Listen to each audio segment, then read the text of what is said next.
And good afternoon, ladies and gentlemen. Welcome to the Pennsylvania Junior Bowlers Tour live on YouTube. Under 21 doubles action, first one of the season of 24 here from Jordan Lanes in Whitehall, Pennsylvania. We are down to our stepladder finals, down to Tournament Director Matt for player introductions.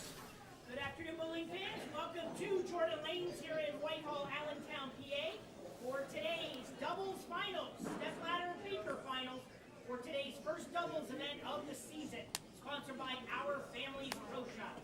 Time to introduce our top 5 teams in each division. Starting with the scratch division, our number 5 seed team is Keith Lurch and Tyler Wenzel. In the scratch division, your number 5 seeds are Keith Lurch and Tyler Wenzel. In the first match, they will be taking on our number 4 seeds, Amanda Granada and Kyle Perillo. Amanda Granada and Kyle Perillo are your number 4 seeds. Winner of match number 1 will advance to game number 2 to take on our number 3 seeds, Nick Tomlinson and Carter Stavely. Nick Tomlinson, Carter Swavely are your number 3 seeds. Winner of match number 2 will advance to the semifinal to take on our number 2 seeds, David Swavely and Aiden Davis. David Swavely and Aiden Davis are your number 2 seeds. And the winner of that semifinal will take on our tournament leaders at plus 173 for 8 games, Mason Doan and Cole Oberst. And your leaders, Mason Doan and Cole Oberst. Let's have a nice hand for our 10 double teams, 5 doubles teams for this afternoon. All right, those are our top 5 teams in the scratch division. All right, now it is time to introduce our 5 handicap teams. Our number 5 seed team is Charlie Albright and Cameron Smead. In the handicap division, your number 5 seed, Charlie Albright and Cameron Smead. Winner of match, our 4th seed will take them on in the first match, Damian Winings and Julian Beltran. Damian Ryanings and Julian Beltrain are your number 4 seeds. Winner of match number 1 will advance to the second game to take on our number 3 seed, Ryan Lang and Gavin Mattis. Ryan Lang, Gavin Mattis are your number 3 seeds. Winner of match number 2 will advance to the semifinal to take on our number 2 seeds, Ella Kreiser and Clay Thomas. Ella Kreiser, Clay Thomas are your number 2 seeds. And the winner of that semifinal match will take on our tournament leaders at plus 320 for 8 games, Elena Storm and Lucas Romero. Elena Storm, Lucas Romero are your number 1 seeds. A little bit of a height discrepancy there. All right, those are our top 5 in the handicap division. Today's oil pattern, by the way, was Dead Man's Curve. We will begin game number 1 of our Baker Step Ladder Final. We threw out a challenge shot today, Dead Man's Curve, about 3.5 to 1 ratio.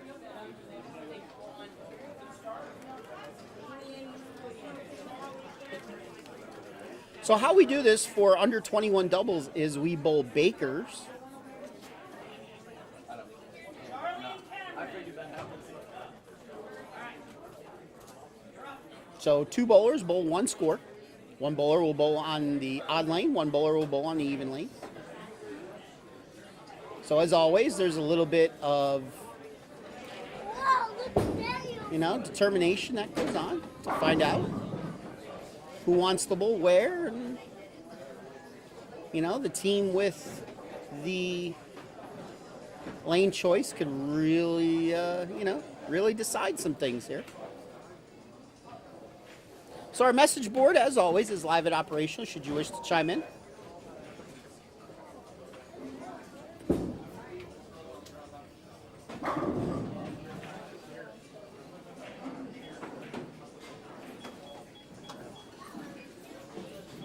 So get these lanes turned on, we'll get some practice.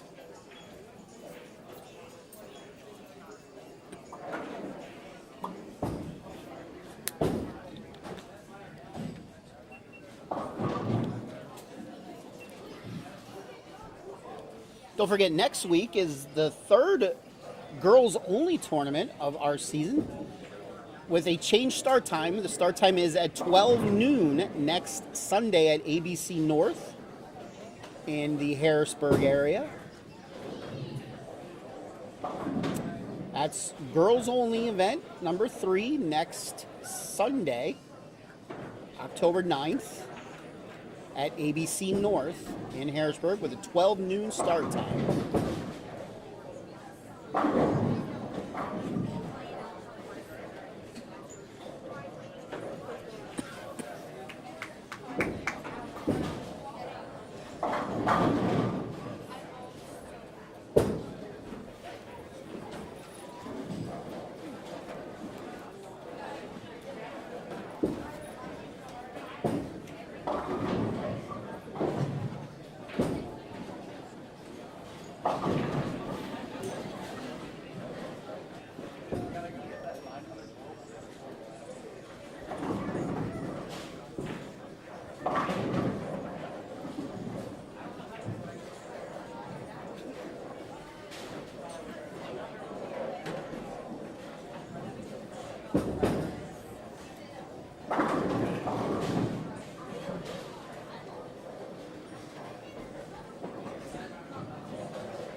So in this first match, Damien and Julian are getting 6 pins of handicap.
All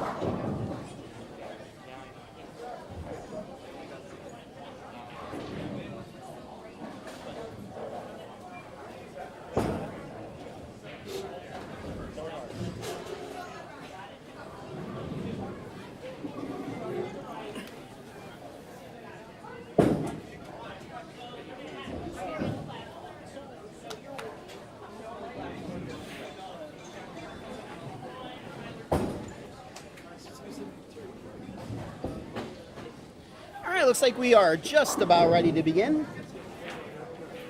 Match number 1.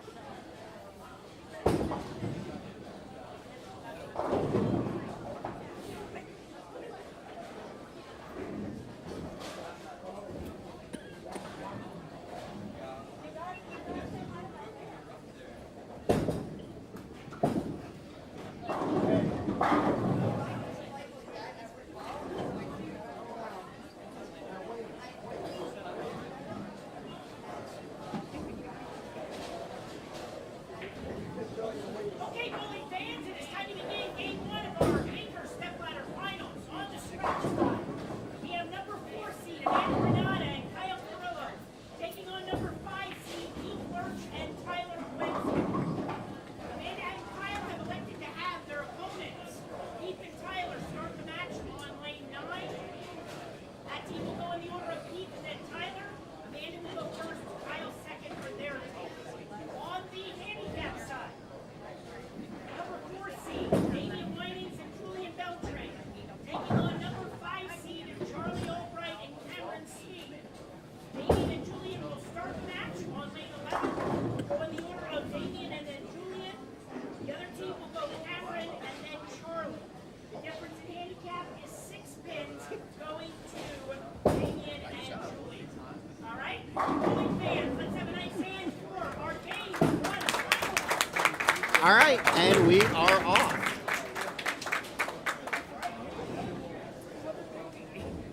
Damian's up.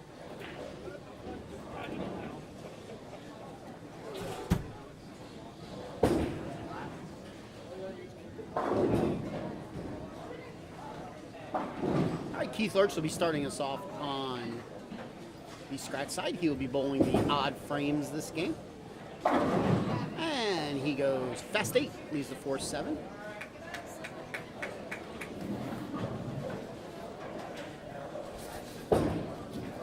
On the handicap side, this is Damian Winings.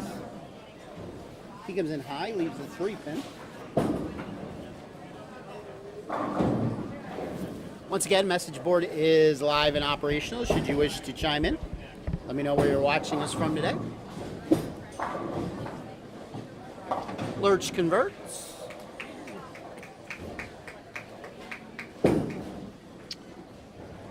Their opponents, Amanda Granata, will be bowling the odd number frames. Kyle Carrillo will be bowling the even numbers. Damian spares. Cameron Smee will be bowling the odd number frames for his team, while Charlie Albright will be bowling the even frames. Let's see what Amanda can do. Frame number 1, lane 10 here at Jordan Lanes. All wood bowling center. Yes, we are on wood today. One of the few houses left that we go to that is wood. She comes in high, leaves a 6-10.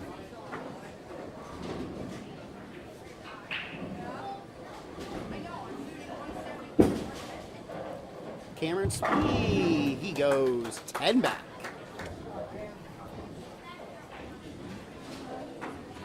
They were standing pretty close to me when Matt announced who made it. And they were a little surprised. I don't think they thought they were going to make it. Speaking of, Matt's joining me in the commentary booth. Good afternoon, everybody. Another great day here at Jordan Lanes, 90 bowlers today for our doubles event. 45 teams there, Jason. Yes. And a tough pattern today. I'm sure you talked about it. Yep. Dead man's curve. Charlie Albright puts up a double for his team. Amanda Granada did make her spare. First look at Kyle Perillo. Big lefty. He goes 10 back. Tyler Wenzel will now take his first turn on the scratch side, and Julian Beltrame will do the handicap side, his first attempt. He will go first. He is bowling on lane 12 here at Jordan. Good shot, leaves just a 4-pin. Scores were at a premium today. We had a couple of good scores, but ultimately scores were low. You could get into the cut with a minus score after 8 games. Both of our 5th place teams today in each division were minus, so we only ended up with 4 teams plus out of 23 or 22 in handicap. So tough pattern. Which, let's face it, very unusual for our doubles event. This is true.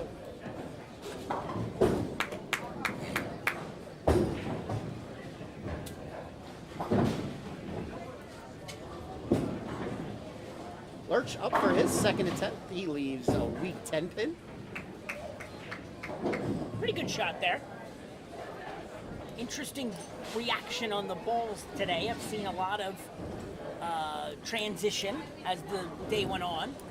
Started tough, and as they broke down, it seemed like they opened a hair, but still you had to make good shots.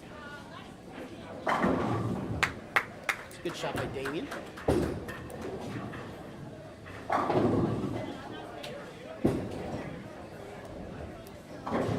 Lurch converts.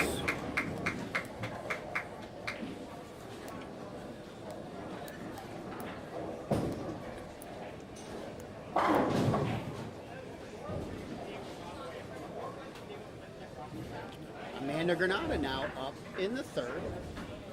Their team is tied. They could take a 10-pin lead if she were to strike. She almost crossed over, but left a pretty difficult spare. 3-6-9, not the easiest. Cameron Smee up on the handicap side. He's looking for a triple for his team. And he gets it, trips the 9. 4 and 9 on that one. 4 and 9, yes. And they are getting the 6 pins handicap in the match. Again, this is match number 1. We will have 4 games of Baker Stepladder today for our doubles.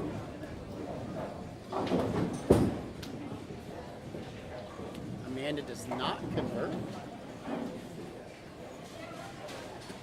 48 in the 3rd over there for Granada and Perillo.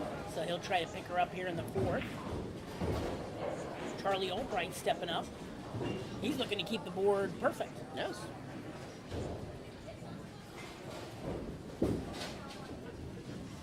And he does. Pretty good shot there. Yeah.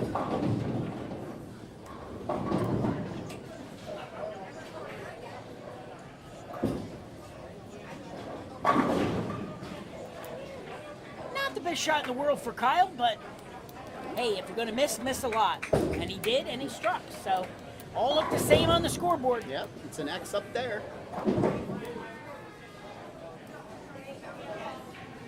Julian now up. He could double for his team.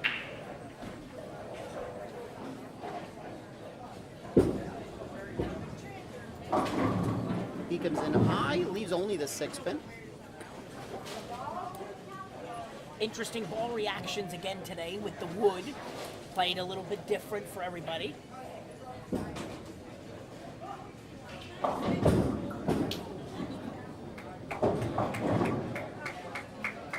Tyler gets 9. Yeah, there's certainly a different way to play, patterns on wood. That I don't think the youth bowlers of today are used to. Yeah, they certainly break down differently. I mean, I spent my young career bowling in one bowling center that had wood. Then it transitioned to being half wood, half synthetic. And I know where you bowled. Yep. And nowadays they're so used to most centers having the synthetic. So it's certainly a different surface when you come back to bowl on these kind of patterns. Yes. Wenzel picks up his spare. And now Weining's in the fifth. Comes in a little bit high. Fortunate to just leave the 4-pin. Now, to pick it up. Now, for me, during the days that I bowled, I had a heavy roll. So, obviously, I learned to bowl on wood during my youth. So. Well, and I'm sure, let's open it up to our message board. I'm sure, because it's operational. You know, tell us about when you bowled on wood out there. I know a lot of our parents, I'm sure, who are bowlers, bowled on wood. This was the surface that you saw in most bowling centers, 30 years ago. So this is the surface where a lot of people learned how to bowl. Yes. What other bowling centers do we go to that have wood? Well, East Lincoln, for sure. They have wood. Amanda breaks up the split. Yeah, that was a fortunate break for her. Midway has wood. I think those are the only other two. Yes, Midway in Carlisle for the adult junior later in the year, and East Lincoln. You don't see too many of them anymore. No, I mean, we used to go to a few others that are no longer. That are no longer open, yep.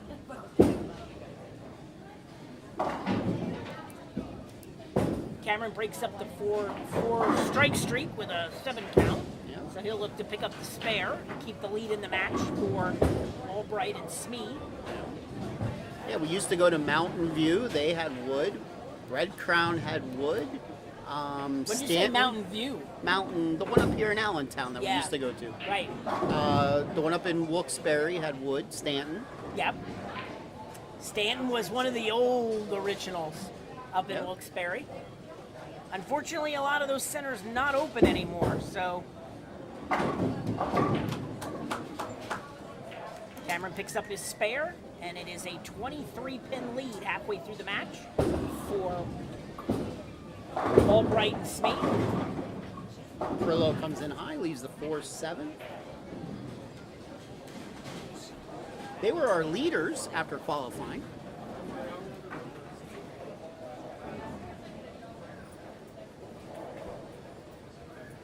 Oh, yes.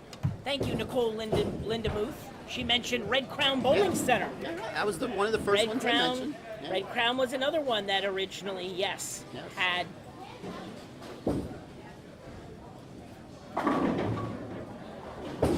Albright with the 4-9. In fact, the first time I ever bowled at a tournament there, they still had the above ground bowl returns.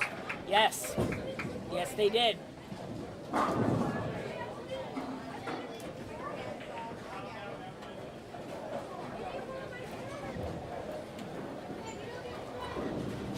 Yes, and actually Red Crown was one of the centers where I remember the first time I went there was actually for a Pepsi tournament. They hosted the Pepsi tournament. Yes. District Pepsi, and that's how we learned. And then we got a couple of bowlers who started to come regularly from there, and they had asked us to run events there. So, yeah, it's funny, over the years, the centers that we... Yes. I mean, until recently, Heaster's was half and half. They had wood back ends. Yeah, and good point. Nicole also said in the chat that Trindle, good shot there, Tyler, didn't take the 4-pin. Trindle had wood lanes before they were synthetic.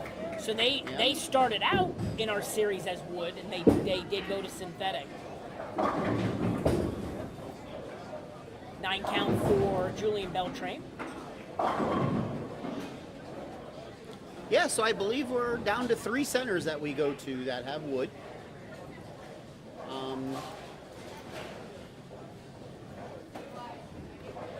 This center, though, is probably the longest standing one, I would say, still open that, and one of the bigger ones with wood.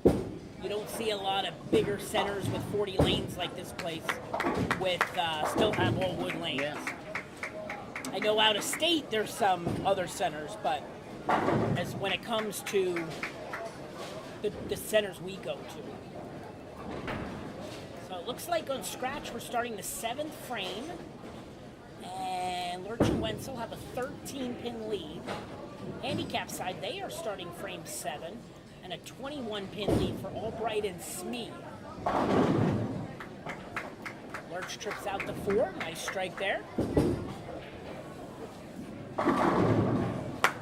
And Damien with a strike.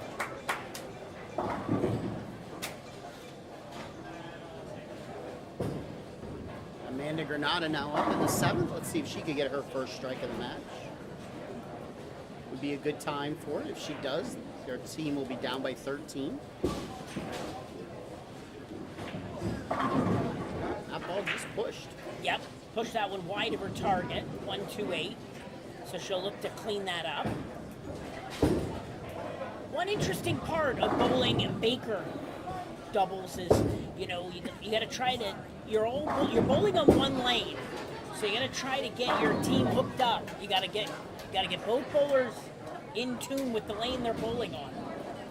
Cameron gets a strike on lane 12.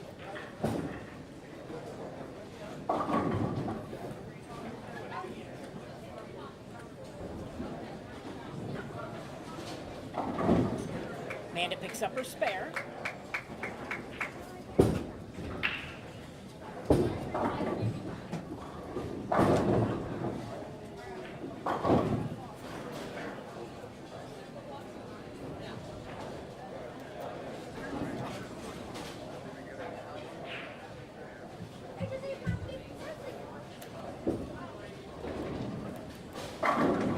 Charlie with a nice shot for a double.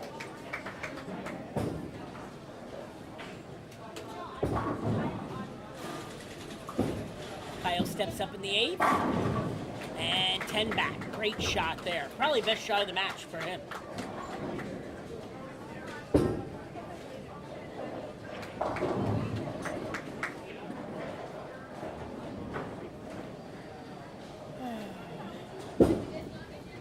Julian up, lane 12. That's a double for his team. That was like a buzzsaw shot. Yes. Ball went right through.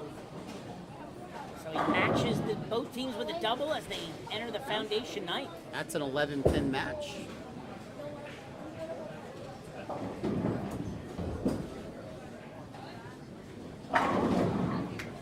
And Wenzel makes it a double for Lurch Wenzel.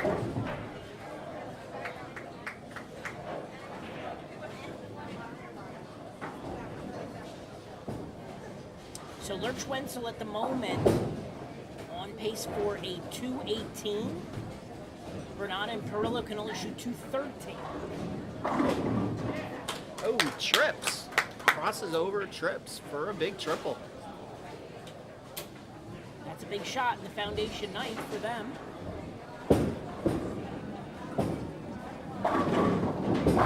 Keith Lurch with a trip of the 4. Yep. That's a big strike because now that gives them Yes. that gives them a strong lead. They can go 230 now. So Granada and Perillo pretty much have to go off the sheet here now to have a chance here in the match.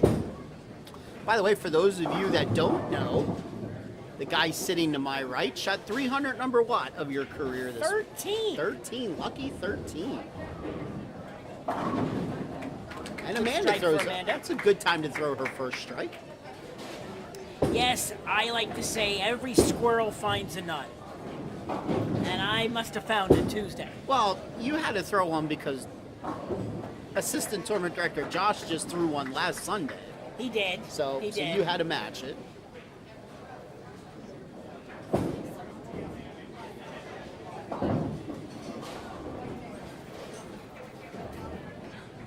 What ball were you using? It was the Brunswick Defender. Brunswick Defender. Yep. And ironically, I was handed a new bowling ball on Tuesday, and I threw one shot with it and did not like the ball reaction yet. So I have a feeling it's going to need some games on it before it gets broken in. Unlucky for Perillo, leaves the 10-pin. Yeah, that was a great shot. Probably need to take a little of the shine off the ball. Cameron picks up his spare. So on the handicap side, Albright steps up in the 10th. they can max out at 232 for a score. Their opponents can shoot 237, and they're getting 6 pins. So a very close match. Kyle makes his spare. They will be in the 190s. Yeah. And that should pretty much wrap up our scratch match. Yeah, Wenzel's like- just going to need a couple pins. Yep. See what Albright does here in the 10th. 7 count leaves the 6, 9, 10. So with a spare and strike, they'd be at 219. Perillo finishes with 190.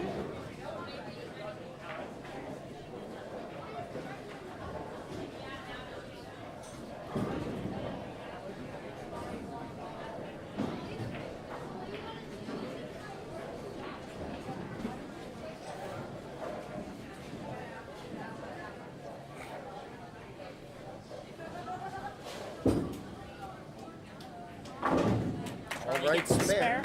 Big spare there, yeah. It's a pretty good match so far in the handicap. Only one open.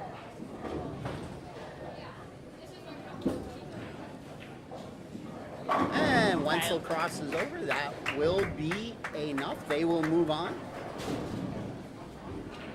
Granada and Perillo will finish 5th today.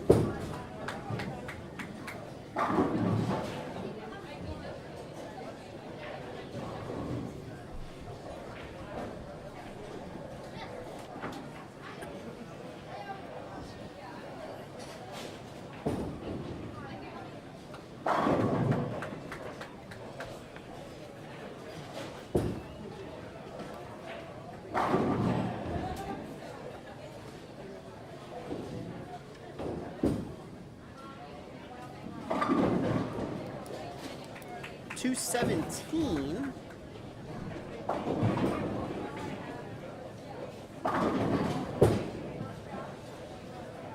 So Julian's going to need a mark in the 10th with some good count.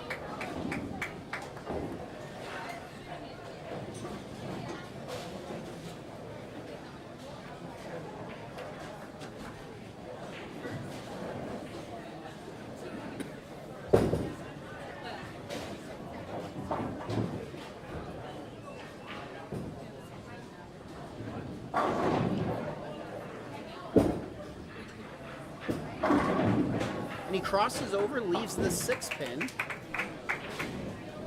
So he will need to make this.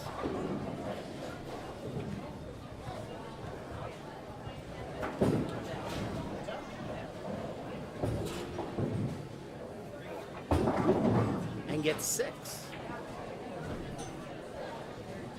Scratch division match comes to a close. We have Lurch and Wenzel defeating Granada Perillo 228 to 190.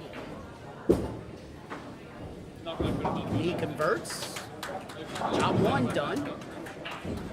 He is going to need 6 pins. 6 pins is the count. So basically the handicap is going to matter in this match. 5 to tie, 6 to win.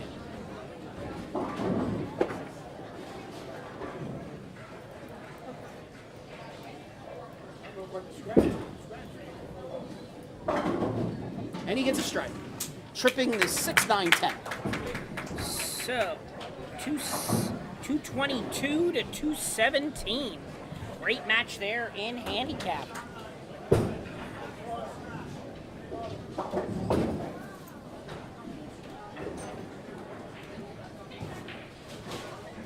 And that will do it for match number 1. We'll give out our awards for 5th place and get ready for match number 2.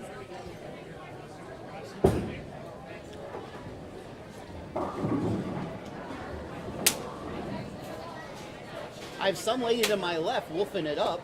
She's giving the let's go, giving the big muscles sign here. I'm going to only assume she must be a parent.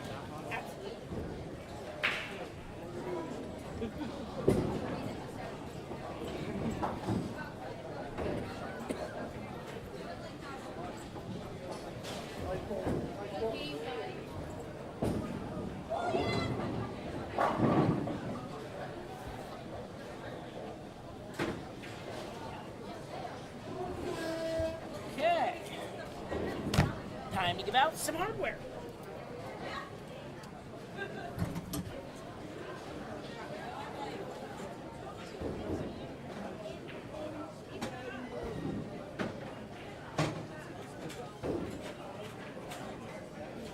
Okay, bowling fans, that concludes game number 1 of our Step Ladder Finals, finishing in 5th place in the scratch division. Each bowler getting a $60 scholarship, certificate, and medal. Goes to Amanda Granada and Kyle Perillo. Amanda Granada, Kyle Perillo, 5th place today in the scratch division.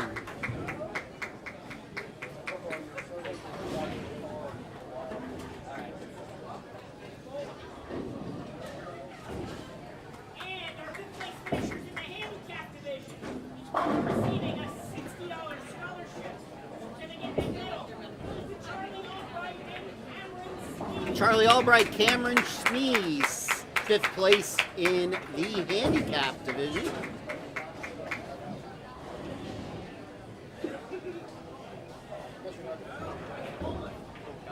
Okay, on to match number 2.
What upcoming events do we have, Jason?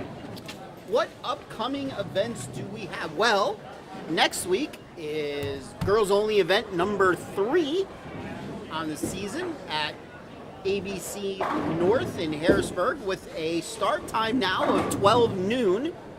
That is a special noon start time next Sunday at ABC North, girls only tournament number 3. Then I believe the week after, I have to pull up the schedule, but aren't we back at Berks? We are. The Adult Junior. For another Adult Junior tournament number 2. That was Sunday, October 16th. At a 10:30 start time. And then on the 23rd, I should know these. I just uploaded them onto the PJBT website not very long ago. Third major of the season. Back at ABC North. Back at ABC North, yep. On the 23rd with a 10:30 start time. And then we round out the month of October with our 4th annual Steve Brown Memorial Tournament at Palmyra Bowling Center. That is the tournament where we have 3 divisions. We have youth, handicap, youth scratch, and we have an adult division. We do. We have an adult division, and just for that event specifically, any adults who would like to bowl in the event, there is a link on our website for you to sign up for that event. And while I'm on the subject of adults, I did want to mention next Sunday is the first event for the Keystone Bowlers Tour. The Rhines boys will be hosting the Keystone Bowlers Tour at Leisure Lanes in Lancaster, PA, and that starts at 10 a.m. next Sunday.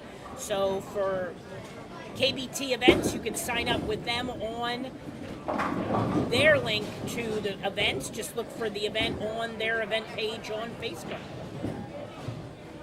And those are our upcoming events during the month of October. If you want any information on any of these events, you can go to our website at www.pjbtbowlingseries.com. That's www.pjbtbowlingseries.com.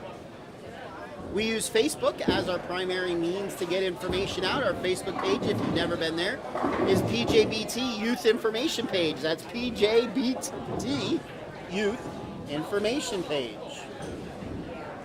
In fact, I am on it right now. But I do know what you're saying. Yeah.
Off we go. Match number 2. Keith Lurch will be starting us out. He's staying on the same lane that he bowled last time.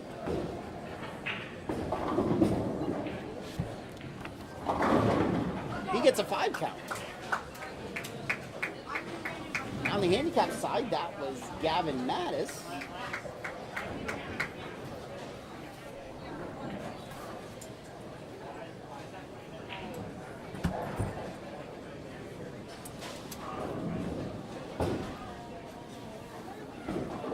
Who threw a strike? They are getting 10 pins of handicap. Julian Beltrain. Okay, so they're staying on the same lane, but they flip-flop their order. So Julian will bowl the odd frames this game. Lurch converts. Julian with a strike.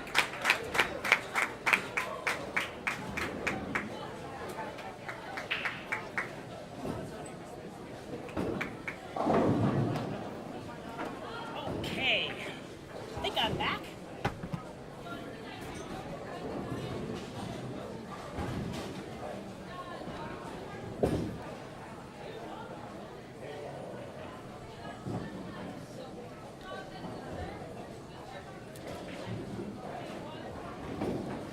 Damien up. Frame number 2. That looked like that checked early. Leaves a 6-10. Carter Snavely. First look at him. Stands way up on the approach.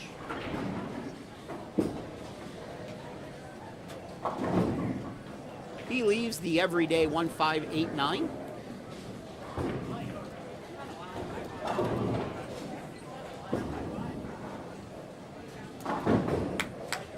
Damien converts.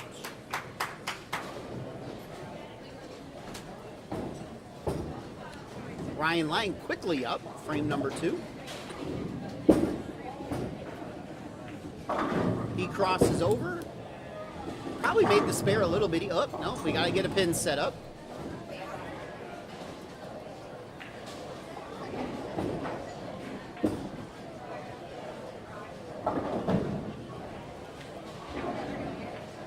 Carter misses his spare.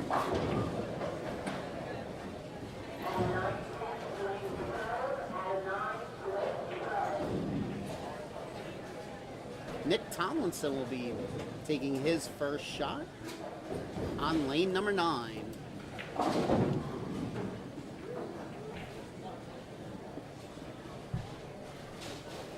Two-hander. He goes 10 back.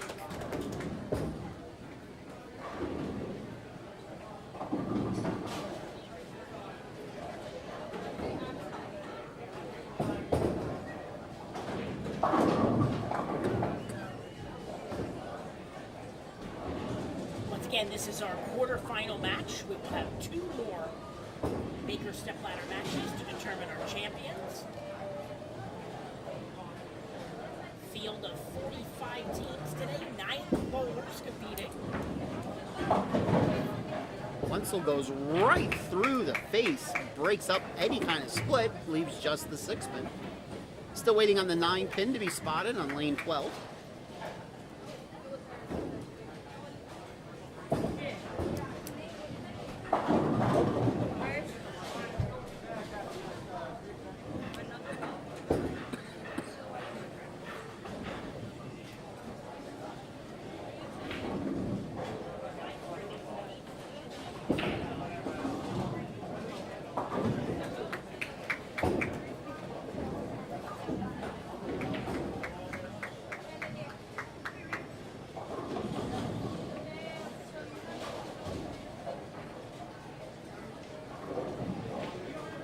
Wenzel converted his spare.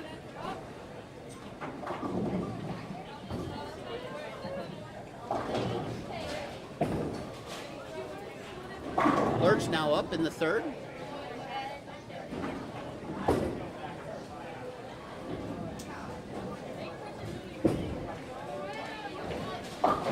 He comes in high, he pays the price with a 4-6 split.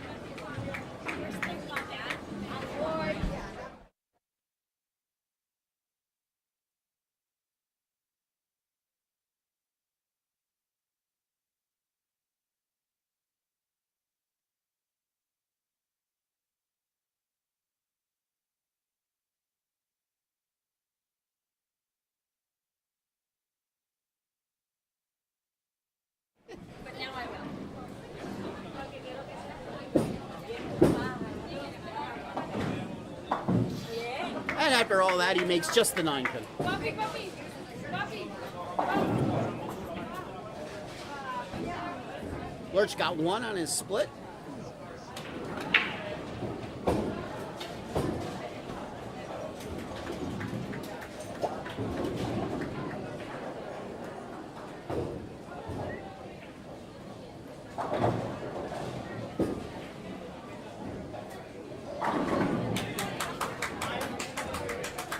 Gavin with a double.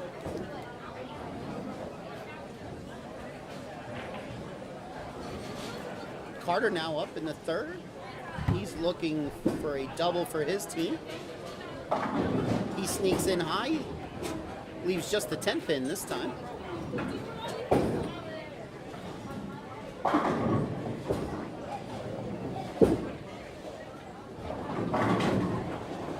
Julian crosses over. Leaves the 6.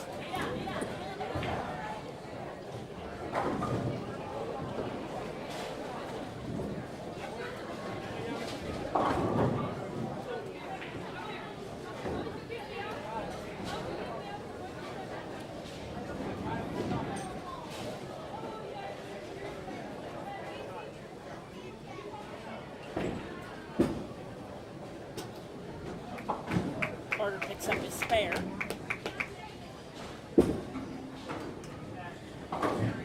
Julian converts.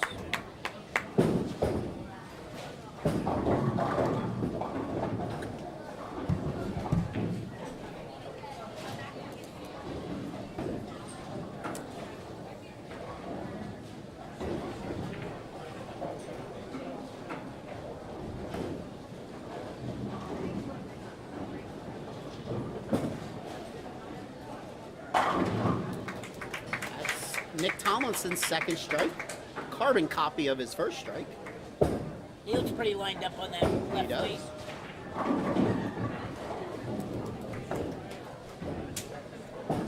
8 count for Damien, 5-10 split.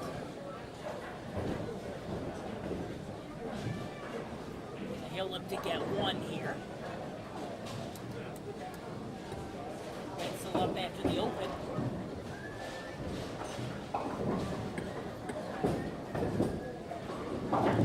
That's a pitch up. Yes. 1, 2, 4. Easy convertible spare.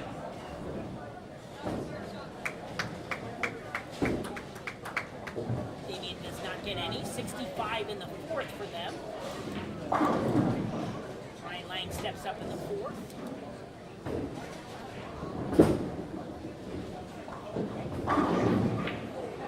Pretty good shot, leaves a 10 pin.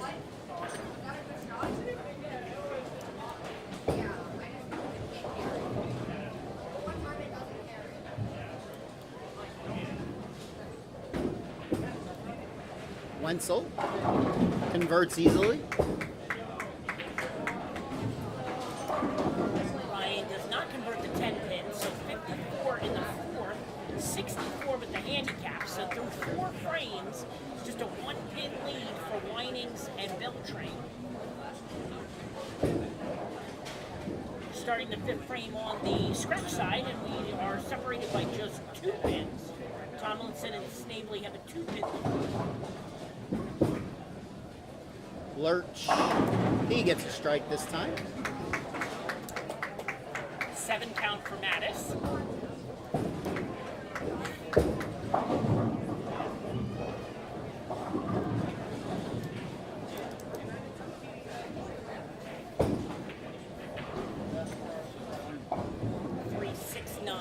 He'll look to pick up the spare here.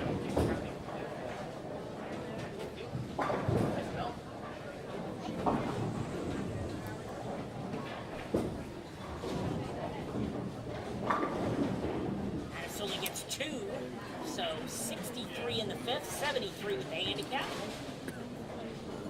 Opening the door for Winings and Beltrain.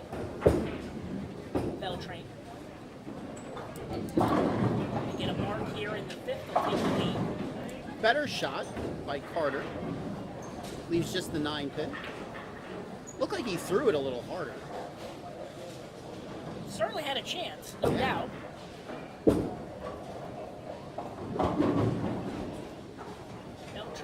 9 and a push. I think he hit the 6 pin, he just didn't knock it over. So he'll try to convert the spare. That's one of the disadvantages to bowling on wood for somebody like Carter. He doesn't throw the ball very hard, so once the lanes really, the heads really break down, and there's not a lot of oil left, his speed is to his detriment. Picks up the spare though.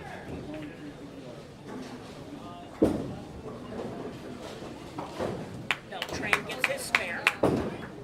I remember back in the day when my son used to bowl these, he always had a certain partner for adult junior events they weren't a very good bowler, but they weren't very fast with throwing a bowling ball. So once, when they would make the finals up at Stanton, speed would have been always an issue. Now somehow they won the last event ever we had at Stanton.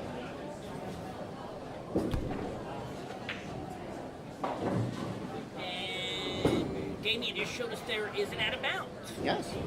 As he went wide, count.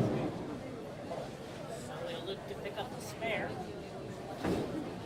Yeah, it's a very different setup when you're bowling on wood compared to synthetics. The ball will break down much differently. Yes. Tomlinson left a 10 pin and made it. Gets all but one. 88 in the 6th now. So a much different match on the handicap side this time. Both teams well in the 200s last time.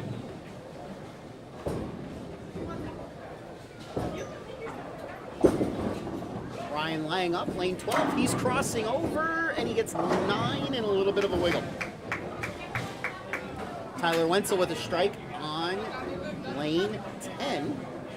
Big double there for them. Yes, that puts them in the lead.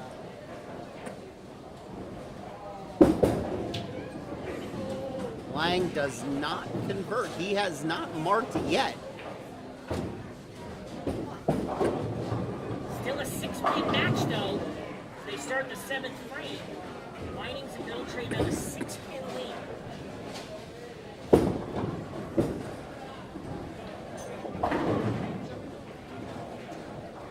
Lurch with an 8 count.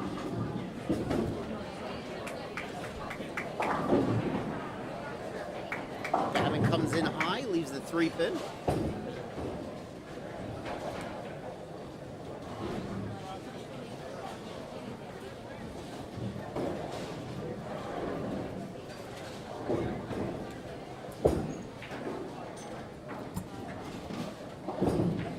And he converts. Lurch makes his 4-7.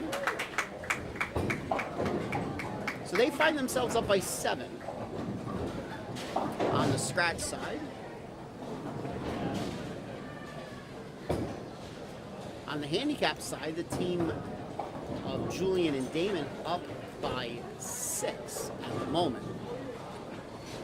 So 2 close matches.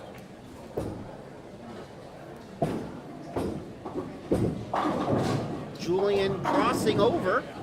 A lot of that going on in this match.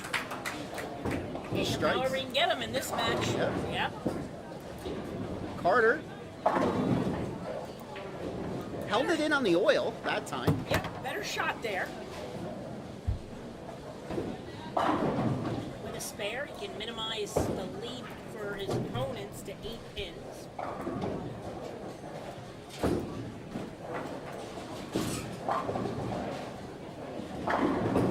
Damien crosses over and gets a strike. So that's back-to-back crossovers. Yeah. No. Little deflating for the other team to have to witness that, so I hope they weren't watching.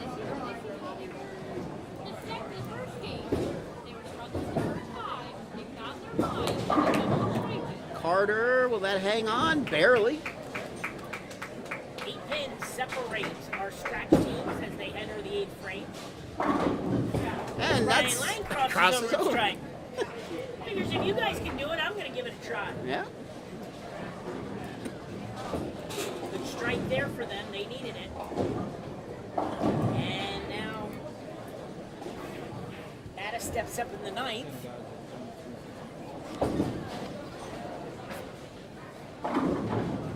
And he tried to cross over. Leaves a 6-10.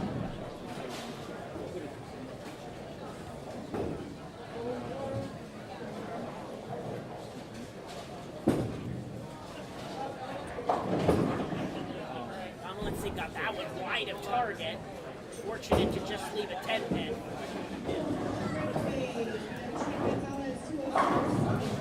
Mattis spares. They got 112 in the ninth of the mark, 122 with their handicap.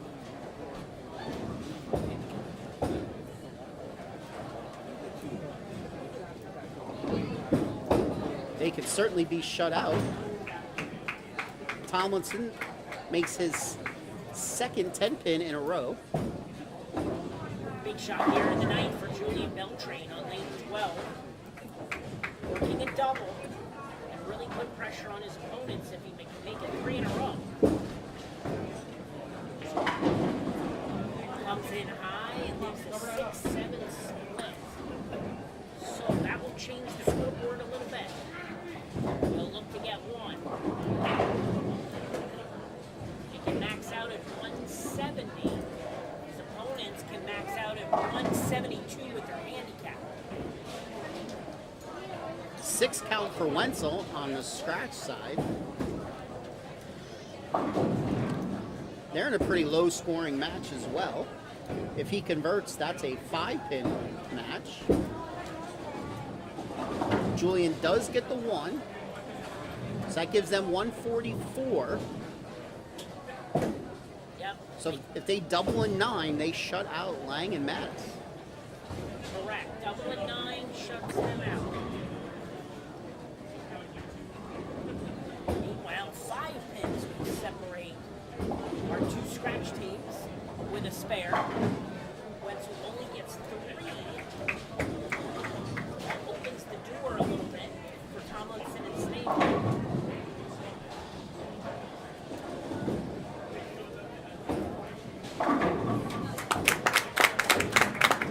Damian gets the first.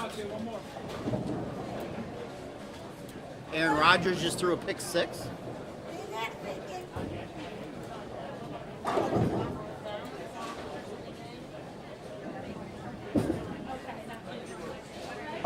Lurch crosses over.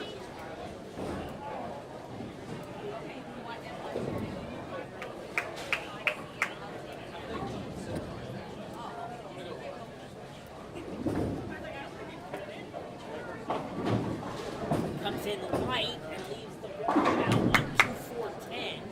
So now they can't shut out their opponent. But you gotta get count here. Count's gonna be important. Yes, he wants to try to get 3 here. If he gets 3, Lurch just missed the 5-pin. Missed the 5-pin. May 3rd, 1993. Last time I missed a 5-pin. What can I tell you, Jason?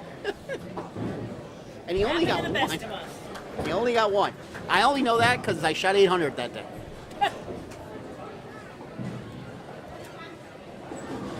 Okay, Winings, Beltrain finish with 161. So now that changes things around. If Lang could go strike spare, they win by a pin. And he throws a great shot, his best shot of the match by far. Now they just need a spare to win by 1. This is correct. Spare to win by 1. So that 1 count on his fill shot, on his second, on his spare conversion in the 10th could cost them. Snavely gets his first strike of their match. And now Tomlinson can go up and shut out his opponent by getting a mark in the 10th. Yeah. Let's see what Lang does here. Needs 10 to win by 1. He All gets right. 8. So 1 to tie, 2 to win. Yep. If he gets 0, they lose. If he gets 1, we have a tie. If he gets 2, they win.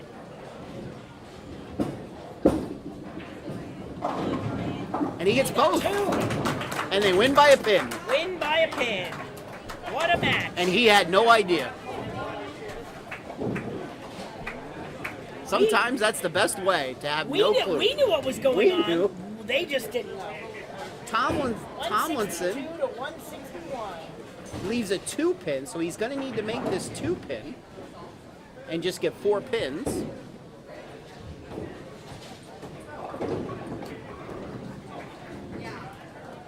Just needed bro.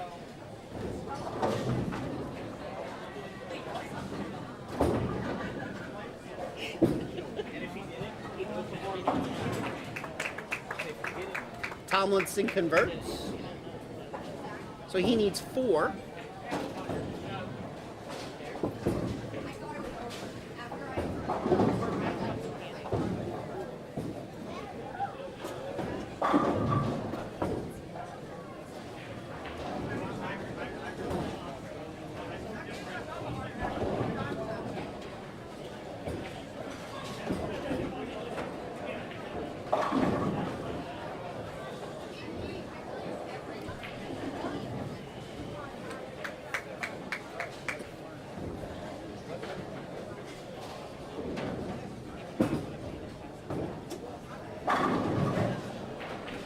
All right, Tomlinson and Snavely moving on. Got first in handicap.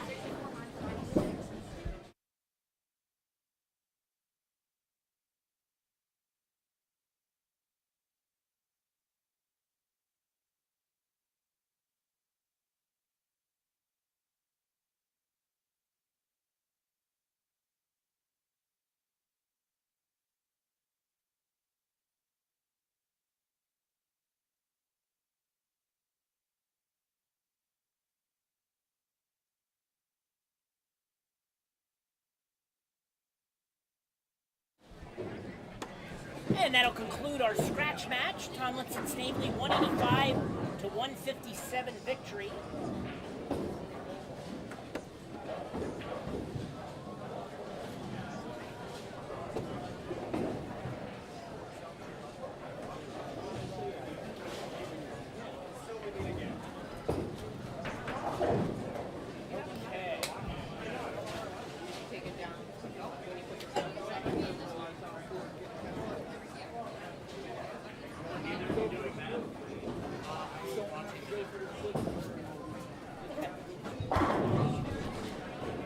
Time to give out some awards.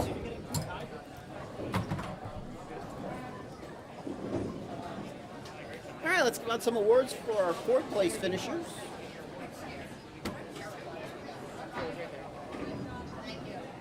Okay, bowling fans, that concludes our quarterfinal matches for today's PJBT. Finishing in 4th in the scratch division. Each bowler receiving a $70 scholarship, certificate and medal. Goes to Keith Lurch and Tyler Wenzel. Lurch and Wenzel 4th place in the scratch division.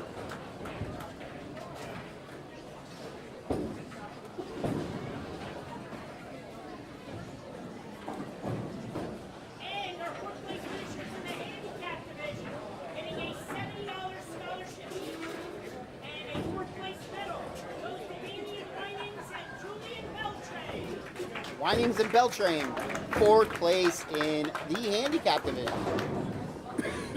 All right, now on to our semifinals. All right, on to our semifinal matches. For your friend.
Lisa,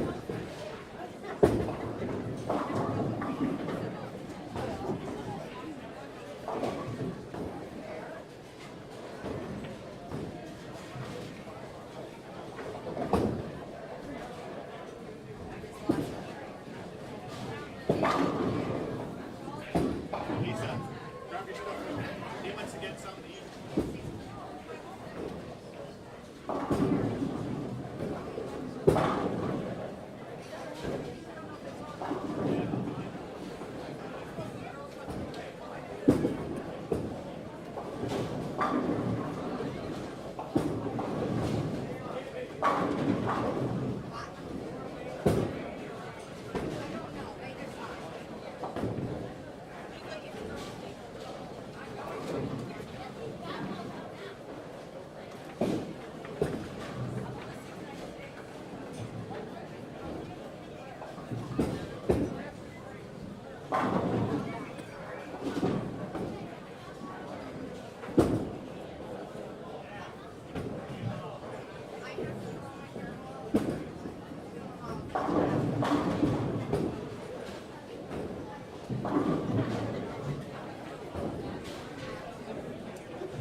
Some really good matches so far. Absolutely.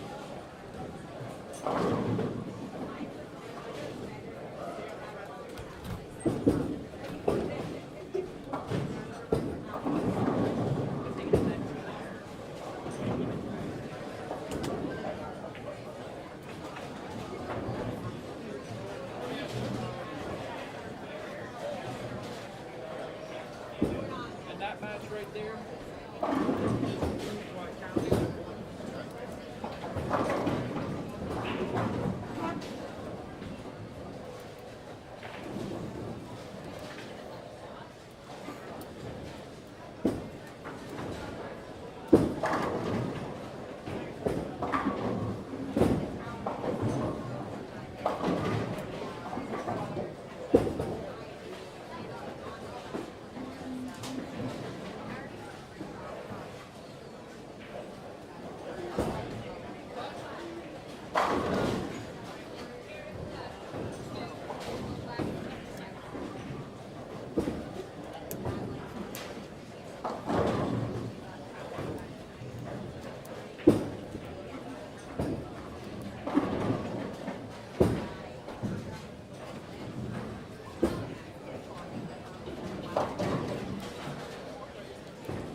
right, looks like we are just about ready to start our semifinals.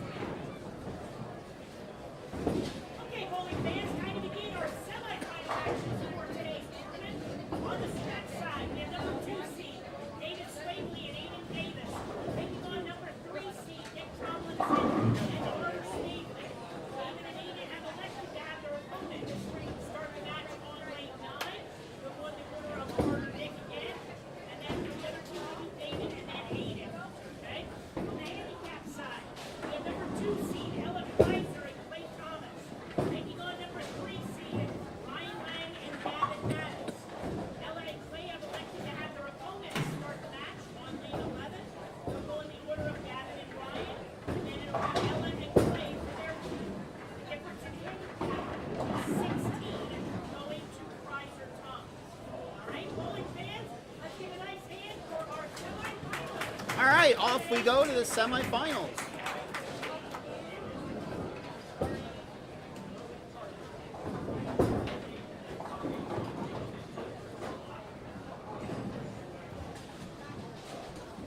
Do you need to hit next game over there or not? No. I was going to, but it's gonna go automatic. All right. Gavin's starting us off. Nice shot. Strike. So Snavely and Tomlinson will be flip-flopping.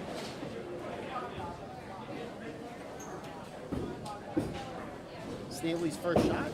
Looks like a ball change, and that ball just sailed right through his break point. Ella Kreiser, we've seen a lot of her. She'll be bowling the odd number frames.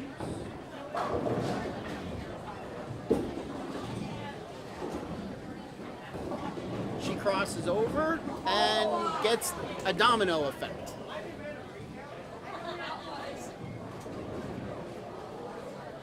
Interesting way to start.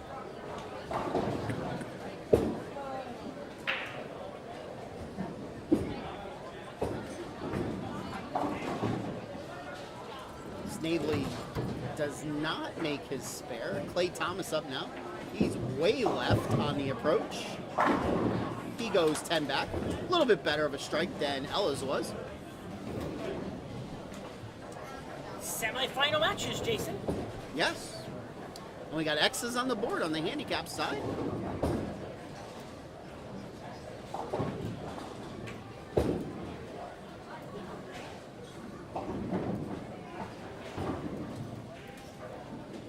David Swavely up first for his team on scratch side. He strikes. Ryan Lang with a crossover strike. That seems to be common on the handicap Yes. side. Perfect scores so far, 2 frames.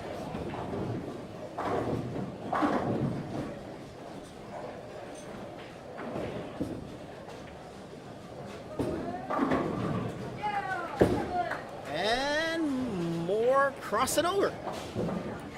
Jizzy. Your favorite. My favorite. 3 in a row for Lang and Mattis. Aiden Davis. He puts an X up on the board. Solid double to start the match. Ella, not what you want to do on a double.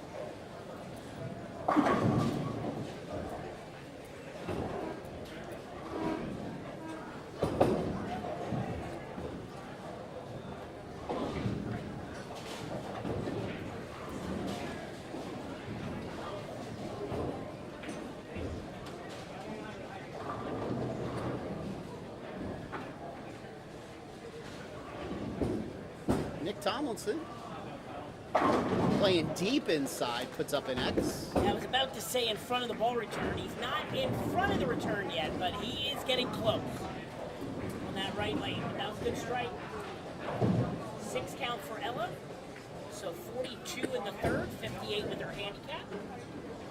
So Clay will try to pick her up here.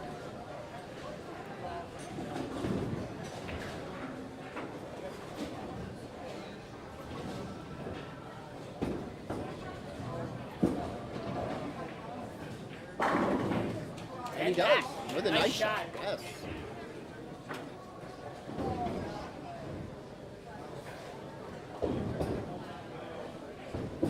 Snavely. He crosses over, leaves a 6-10. Yeah, it looked like he got his a little bit inside of target. But a very big spare.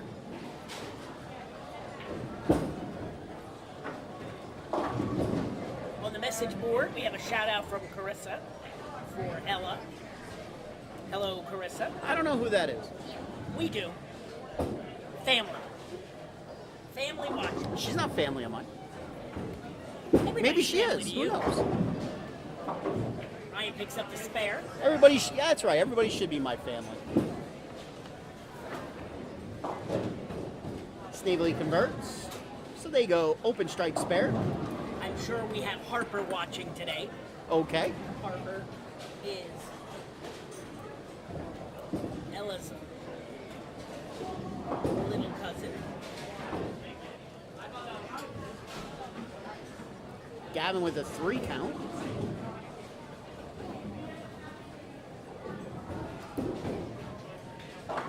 Swavely up now, looking to put up his team's 3rd strike in a row to open this match. High backswing, and he does. Yep, great shot for Dave. 3 in a row.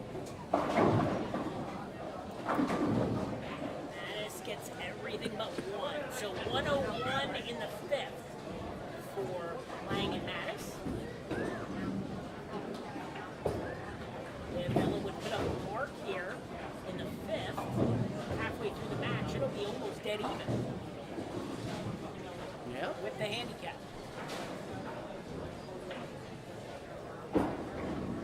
Better shot for Ella. She gets 6. Yeah, there is no oil left on the heads on that lane, on that pair. Nothing. Yeah, that's one thing that is different about the transition when it comes to bowling on a pattern that is on wood. We talked about all day bowling on wood. Bowling on wood, typically the oil will go away. Rather than push down, it'll just completely dissipate. So the heads can really get burned quickly. And she covers Good spare. the unconventional way. Tomlinson with a strike on lane 10.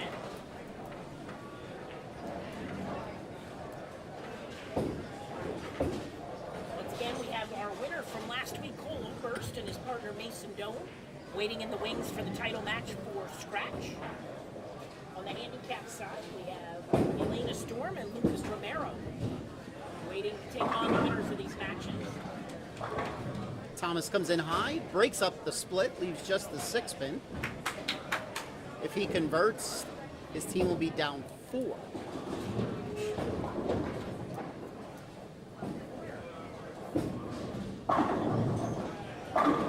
And a great shot there for Carter Stately. And he yanked that like, I don't even know. Well, 90 in the 6th, 106 with the handicap for Kaiser Thomas. So Lang steps up here in the 6th. We can give them a 4. Give them a 11-pin lead with a strike. He comes in high. He breaks up the split. Yep. Swavely looking for 5 in a row for his team. Wall shot does not get the 7 out. Ryan not able to convert his spare. 109 in the 6th for them. So now we have a 3-pin match on the handicap side. 3 pins separate our 2 teams as they start frame number 7.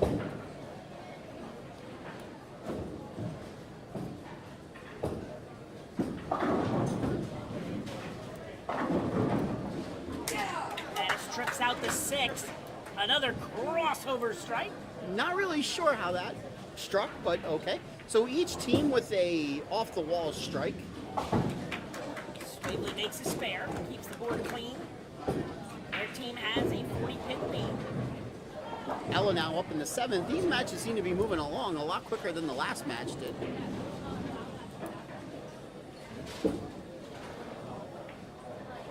Ella gets it a little bit inside a target, 3 count. Someone loves David Swavely on the message board. He does have a fan club, He definitely. does. He does. I'm sure I can think of some family members who are watching.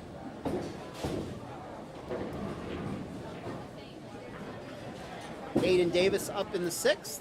That's a nice shot. Beautiful shot, 10 back.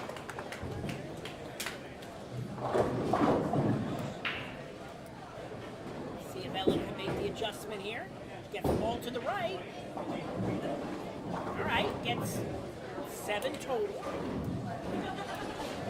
113 in the 7th for Kreiser and Thomas.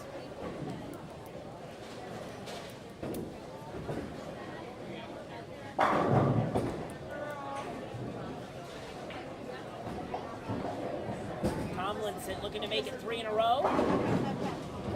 Wow. Throws a great shot, 9 pin. Solid 9, high flush.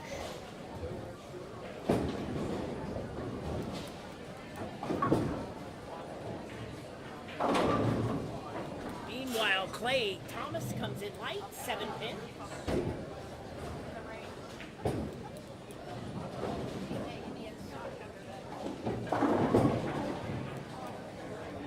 Tomlinson picks up his spare. So those guys have some work to do. They can only shoot 230 at the moment. Their opponents can shoot 279.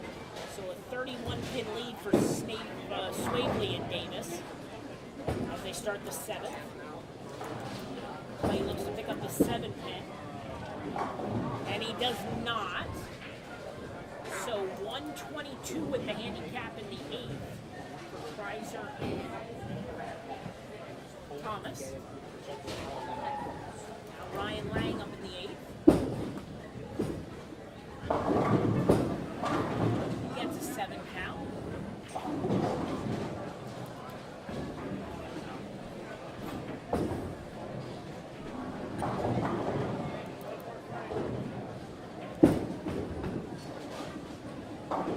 Lang picks up his spare. So right now, Lang and Mattis start the foundation 9th frame. They can max out at 209. They're on pace to shoot 180 with marks.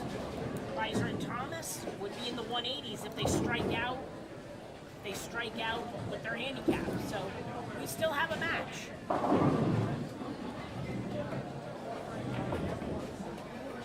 Snavely with the spare. Lang and Mattis get the strike. 2 in a row. I don't know how that struck. So they are definitely in the driver's seat. Yeah, Kreiser and Thomas can only max out at 182. So they really need to try to get all of them here to force Lang in. Better shot for Ella. Ooh, a good shot there. 10 pin. That was a good adjustment. Ball just didn't finish all the way, but she made a good shot. David Swavely with a strike on the left. That'll make the fan club get happy. Yes.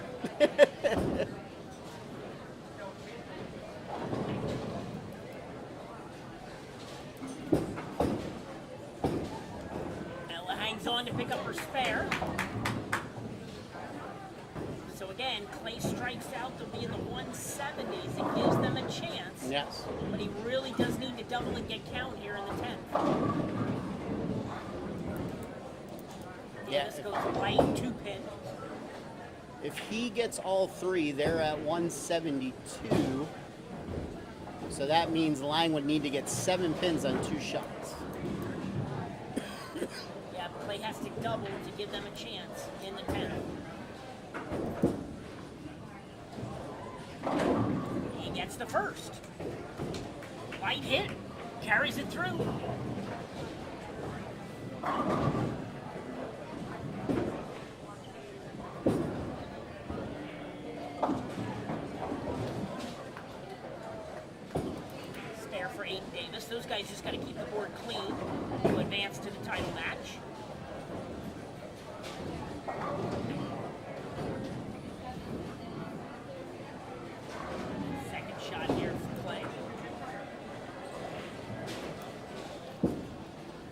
gets inside.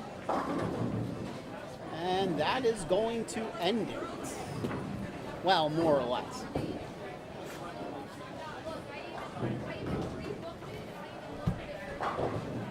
So with a spare here, they're at 162. Lang and Mattis already at 159.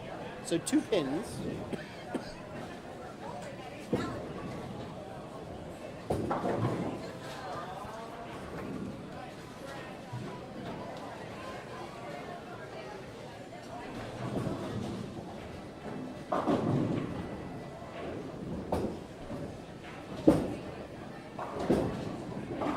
And that will do it.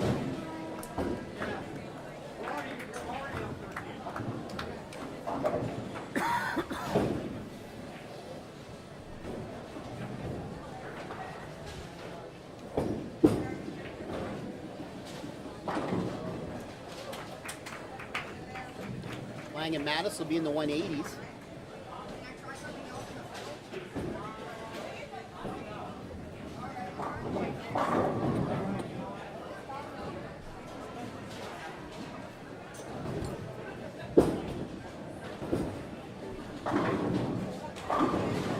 And 189, 162.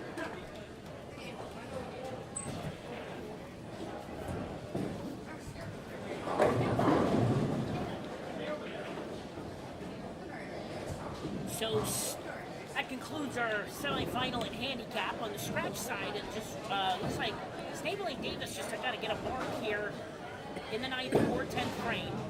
1 mark out of 2.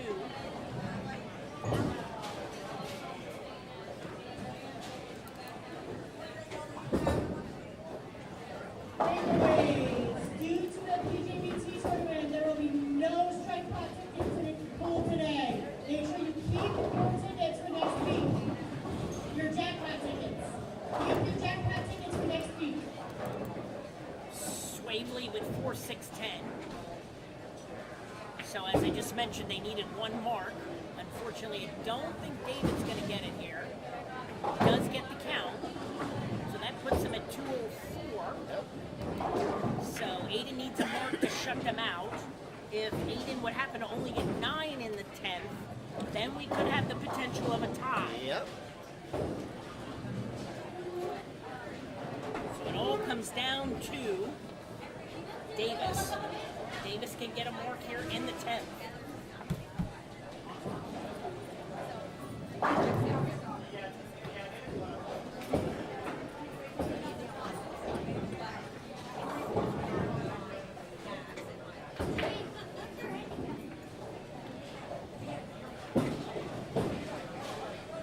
And that will do it. That'll do it.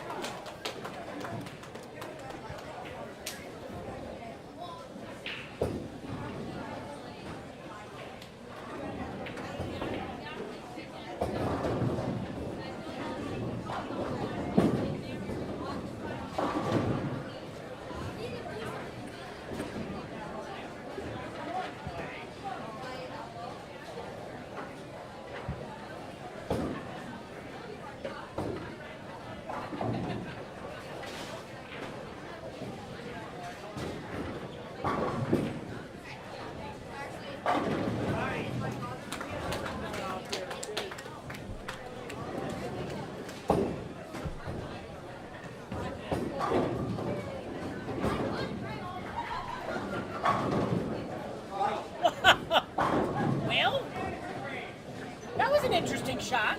You know, the good news is he put it in a spot where it doesn't even need to be respotted. I can just change the score. Yes. Hey, good shot out there. Well, you won't see that every day.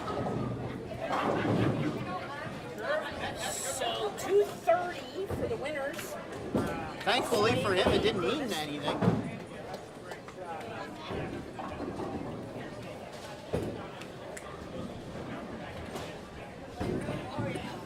All right, bowling fans, so that'll set up our title matches. Make sure if you're watching, tell your friends to tune in as we're going to begin the title matches in just a moment. 230 to 193. Yep.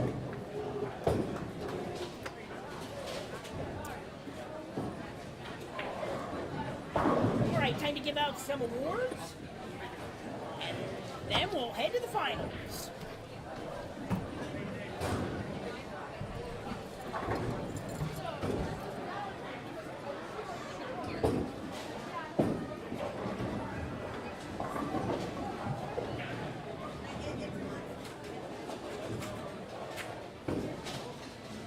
Okay, bowling fans, that concludes our semifinal matches for today.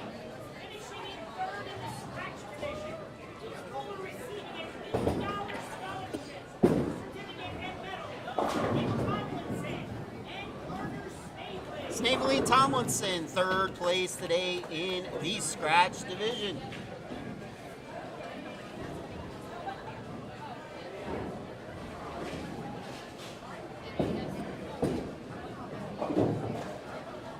And our third place finishers in the handicap division, each bowler receiving an $80 scholarship, certificate, and medal. Goes to Ellen Reiser and Clay Thomas. Thomas and Kreiser, third place in the handicap division. All right, on to the finals. All right, on to our title action. All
right.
he said.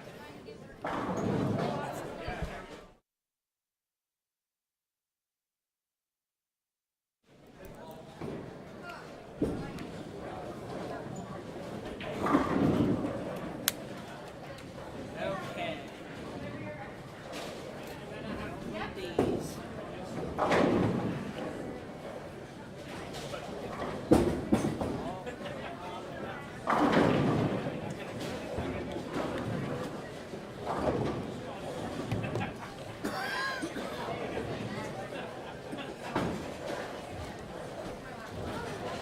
Right, Jason?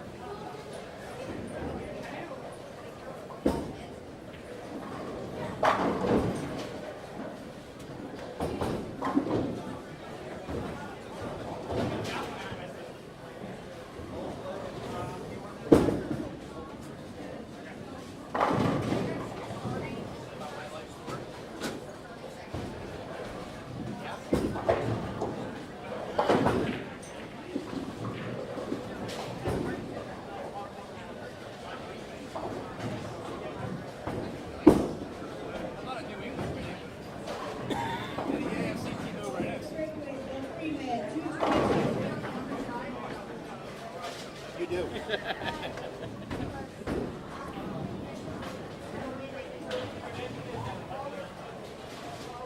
I acknowledge that.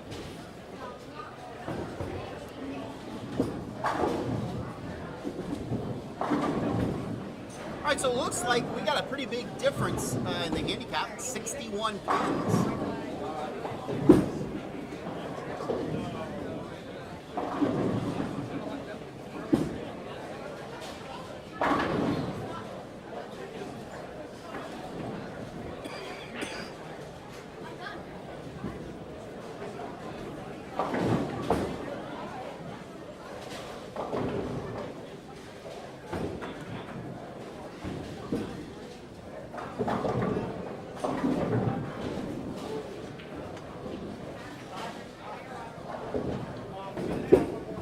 Once again, don't forget, next Sunday, the PJBT All-Girls Tournament up at ABC North with a 12 noon start time. Next Sunday is a special 12 noon start time.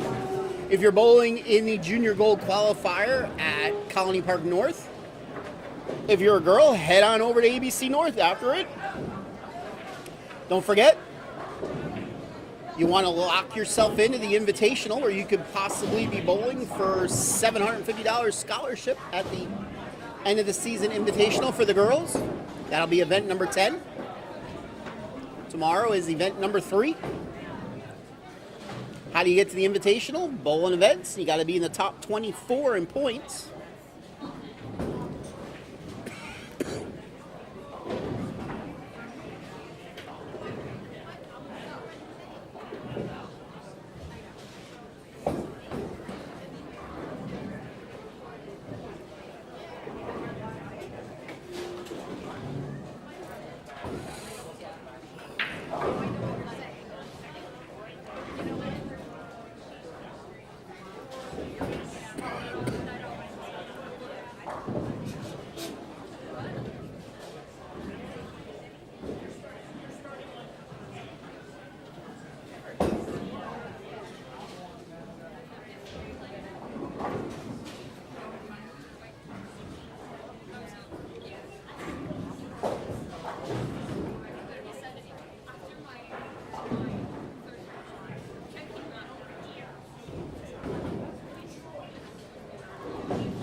right, off we go into the finals. Once again, the handicap is 61 pins.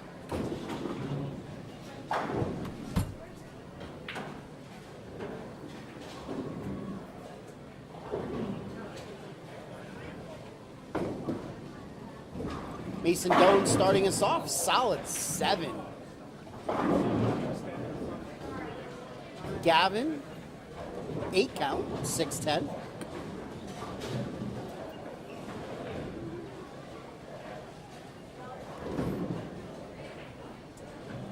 And here we go, title match, everyone.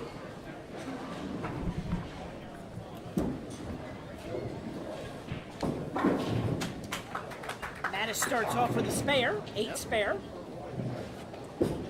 So the team of Storm and Romero, they were far and above our leaders today. They had close to a 300 pin lead, if I remember correctly. 9 count for Storm. That's a good bowling name. Yeah, I think, I think they really turned it on late. I want to say they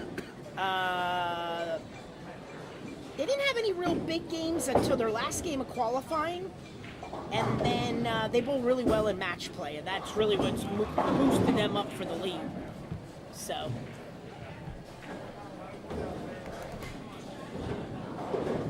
Interesting.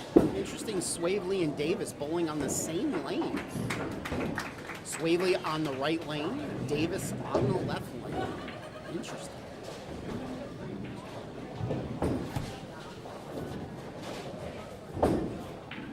Storm made the spare. Romero basically starting on lane 10.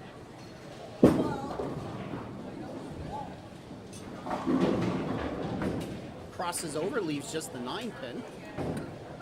Pretty good shot. Yeah. Swavely converts. Spares on the board to start the match. Key for Lang and Mattis is going to be in any match. We talk about this with the handicap. You got to bowl your game. Yep. You know, you'll make up the pins if you bowl your game. That's the key. So. And Romero throws a backup ball at the spare. For the spare. Very interesting. But when you're giving up 61 pins, if your opponents keep marking, that becomes a little difficult to make up. Got to take it one frame at a time. Let's Yep. see what Lang does here in the second. Comes up light, 6 count. Aiden Davis on the scratch side leaves a solid 10 pin.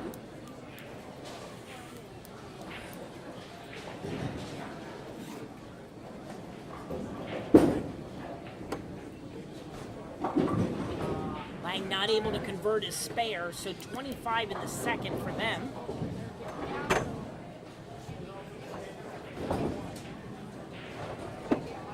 So now Mattis will step up in the third.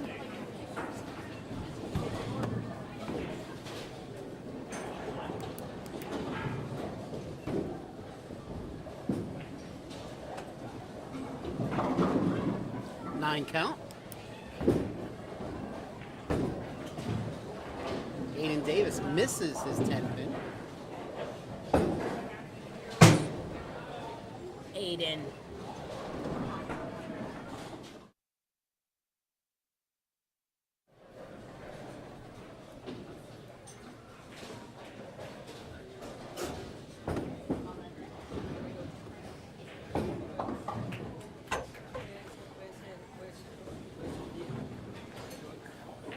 Mattis picks up his spare.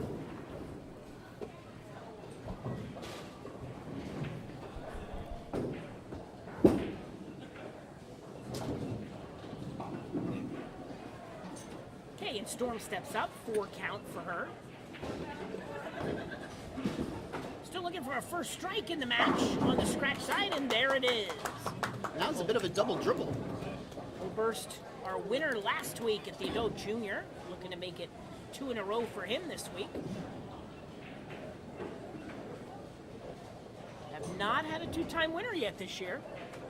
Okay. Started that way out last year, Yeah, we. so it's quite a trend.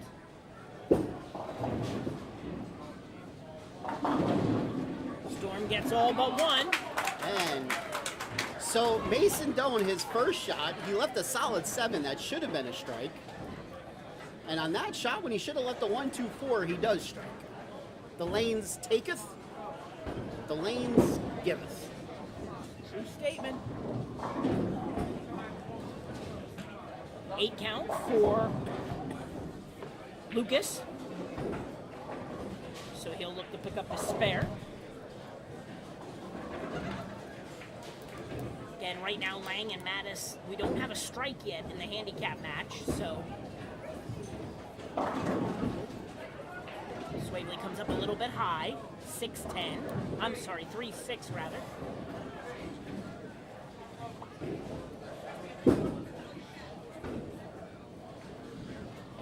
Romero not able to get his spare, so 50 in the fourth for them, 111. So this is an opportunity for Lang and Mattis. Get some marks on the board and get a couple strikes, can tighten it up quickly.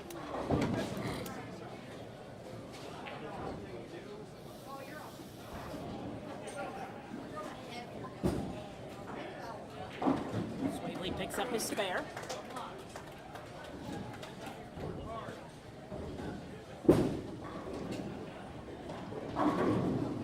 And there's a strike for Ryan. Interesting, yeah. I was just about to say it, he said it for me. 5-7-10 almost there. Yeah. But he did get a strike, so that could start something here. Mattis steps up in the fifth, looking for a double.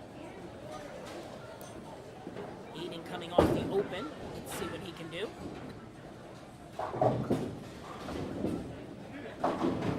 Comes in high, leaving the 4-pin.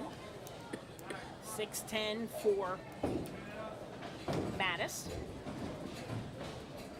So he'll look to pick up his spare.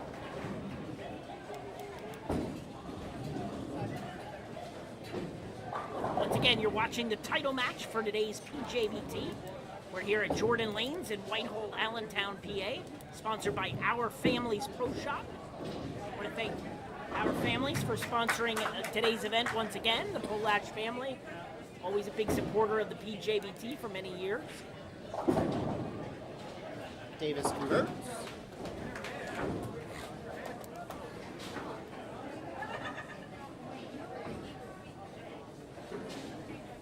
Lena steps up in the fifth. She gets one.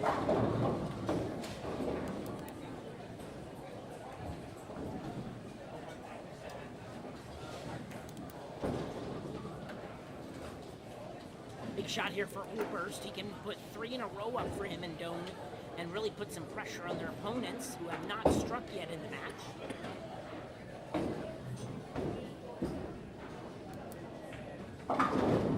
Cole comes in a little bit high, 6-pin.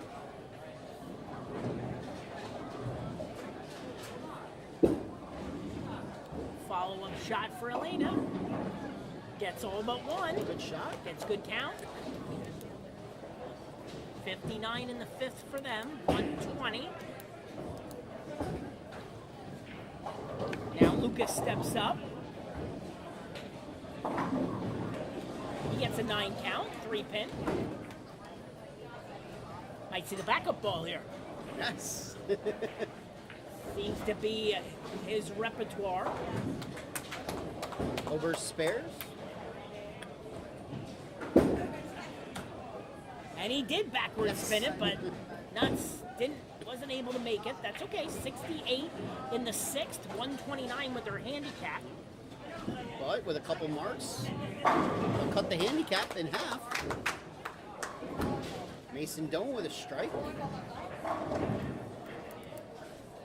So they're up by 22.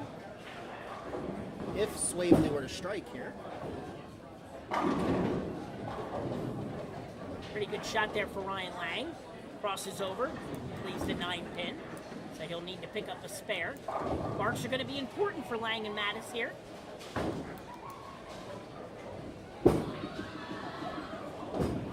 He picks up his spare. 10-pin for Swavely. That looked like a good shot. Ball just came in a little bit behind the head pin. Ergo, 10-pin. Certainly could have been one of those shots that would have went. Yep.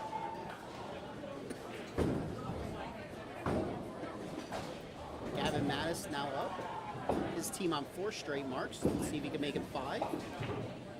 Comes in high, leaves the baby split. 310.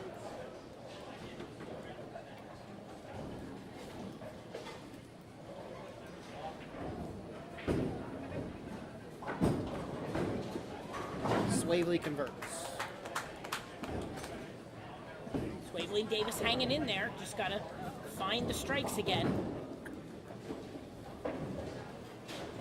Meanwhile, big spare here for Mattis. He's going to try it the hard way. Slides it over. Does not get it. Gets 1. So 111 in the 7th for them. And then we have Elena Storm stepping up in the 7th. They have an 18-pin lead at the moment. She can extend it a little here.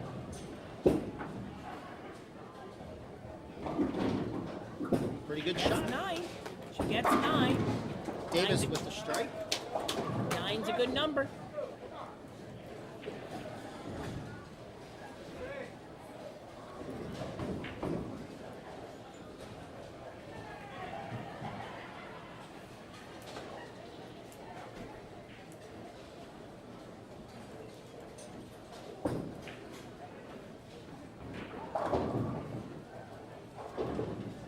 The message board is asking for Peyton. Peyton, the announcer. Maybe next week. And there's a spare. Gets it. She didn't hurt that pin for sure, but she got the spare. Obers puts a double up for his team. Doan can come up now and make it a triple. 28-pin lead now for Storm and Romero as he steps up in the 8. 8 count for him, leaving the 1-3. Good count on a spare.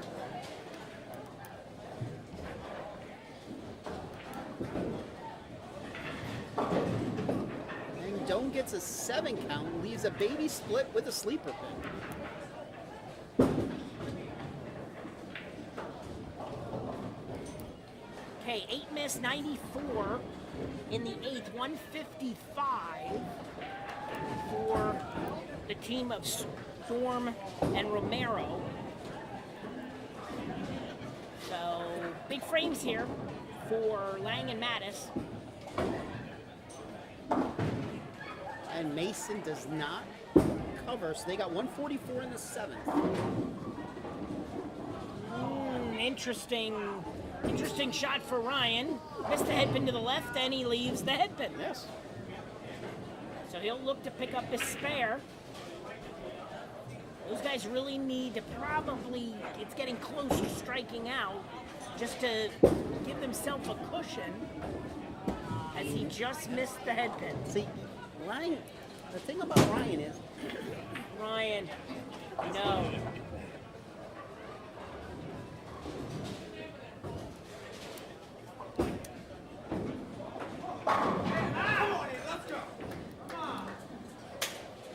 Strike for Swavely. Big strike there. Double. Mattis steps up. Comes in high, 3-6. So now they need to get a spare. So that Lang and Mattis can only max out at 170. With their opponents already at 155, it's going to be tight. yes. They need every pin here. Mattis needs to make the spare. Lang will need 3 in a row to give him a chance. Well, he got the spare. Mattis picks up the spare So Storm and Romero could just get good counts each, and shut them out. or either one of them gets a mark. Aiden Davis looking to pull up a triple for his team that puts them right back in the match, and he does. Storm gets 3.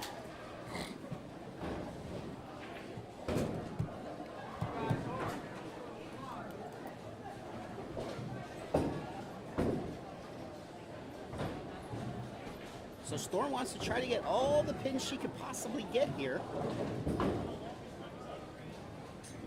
She definitely wants to try to get 4 here. I mean, obviously she wants to get them all. If she could get 4, that means if her partner just gets 9, they shut out their opponents. Ooh, she's going to get a bunch here. She got 5. Overs with a strike. All right, so Romero just needs 8. 8 pins. 8 pins to take home the victory. That's a pretty good shot. That's And that'll 9. do it. That's a winner.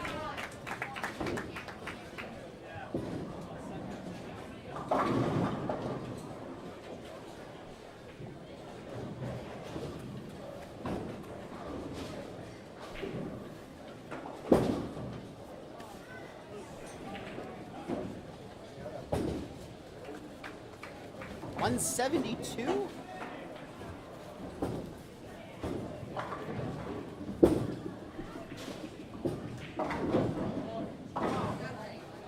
So Mason Dome back-to-back baby splits with a sleeper, one on each side. It changes the complexion of this match dramatically. Now they can only strike out for 200. That puts Swavely and Davis in a great position here.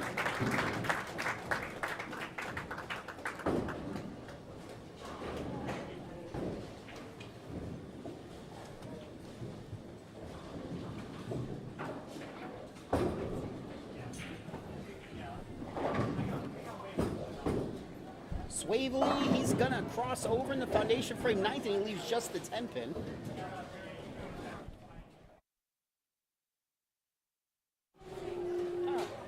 Okay.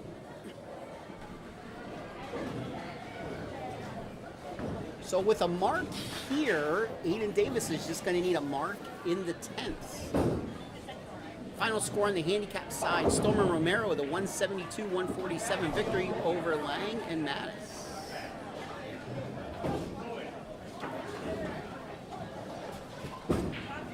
Swavely converts. His job is done. Davis just needs a mark. Anything else, Cole Oberst could get up in the 10th and shut the door.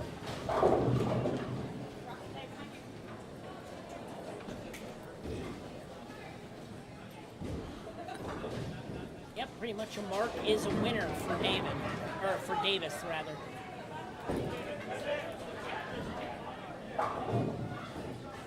The mark comes with a spare. He'll need to get count.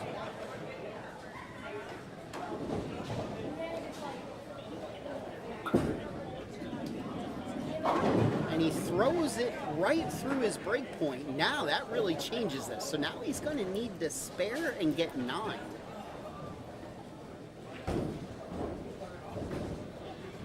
Correct. I don't know if that ball slipped out of his hand, that he didn't get the rotation that he wanted. It certainly looked like it went wide for sure.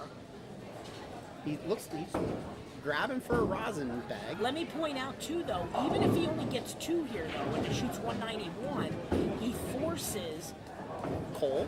to step up in the 10th and get a double. Yep. So the count is also important here, not only with the spare, but the count. And he gets only the gets 2. 2. So So Cole, 191. Wow. So now Cole will need to step up and double in the 10th. Anything less, and the victory is Swavely and Davis. he So does have 4 strikes, or 3 strikes and a spare in his 4 attempts so far over here. 2 strikes and a ball and a count. We've seen weirder things happen in bowling. Absolutely. 2 strikes and 2 pins is what he needs. Let me ask you, if you're bowling doubles right now, do you want to be Cole or do you want to be Mason? I want to be Mason. You don't want to I step want to up be and do this. I'm the finish first guy. I want to sit on the bench and watch my opponent do Well, it. so what I'm or in saying this is case- Mason is his teammate. Right. In this case, being a teammate, I would want to be the one on the bench. First ball's away, a little bit of a double dribble. 10 pin. pin. That double dribble may have cost him, and David Swavely and Aiden Davis will be your victors.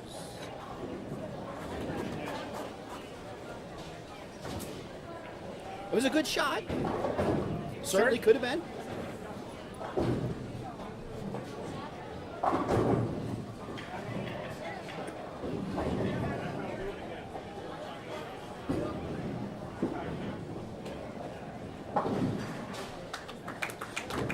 So unlike last year where we had a lot of repeat winners at the beginning of the season, the search goes on for a repeat winner.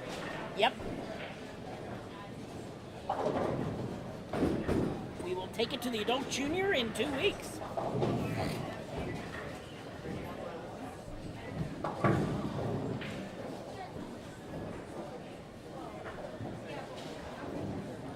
And your final score, Swavely and Davis with a 191-190 victory over Doane and Oberst. Great match. Great match.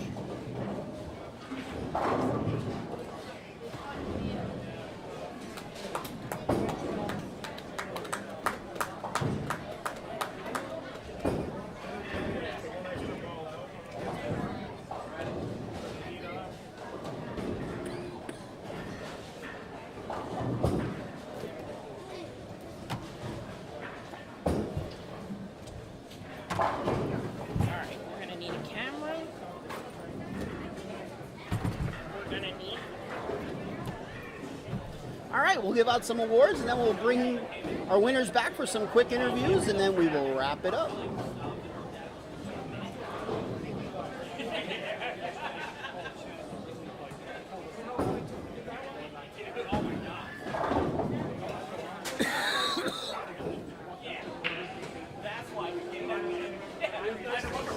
Yes, Nicole, Skyline has one, but one of them was a girls only tournament. We don't include them in our regular season events.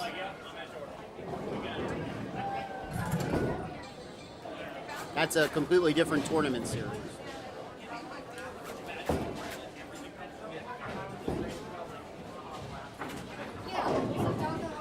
Okay, bowling fans, that concludes our first doubles event of the PJBT for the season. We're here at Jordan Lanes in Whitehall, sponsored by our Family's Pro Shop. Our runner-up finishers in the scratch division, each bowler receiving a $100 scholarship, certificate, and medal goes to Mason Doane and Cole Oberst. Mason Doane, Cole Oberst, runner-up in the scratch division.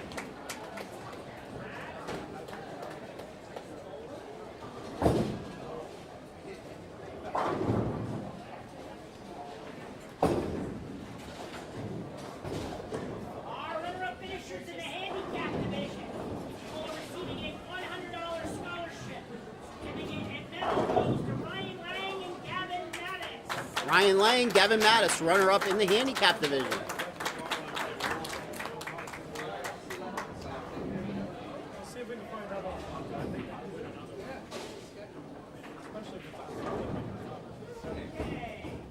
And our winners for today.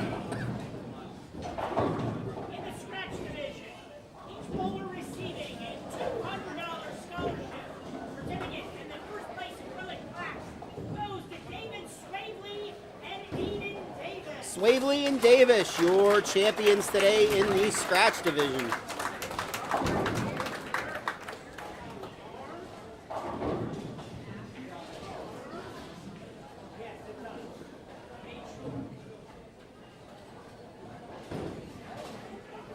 Okay, and our winners in the handicap division, dominant performance, $200 scholarship for each bowler, and the first place acrylic plaques goes to Elena Storm and Lucas Romero.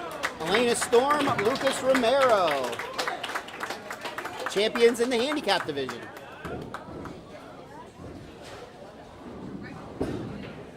Get a picture with our winners, and then we'll send them back for final interviews. Don't forget to tune in 2 weeks. Is our next live stream event on Sunday, October the 16th. Is our adult junior event. We'll be at Valero Grove Lanes in Sinking Spring. Thank you, everybody. All right, let me set up the camera.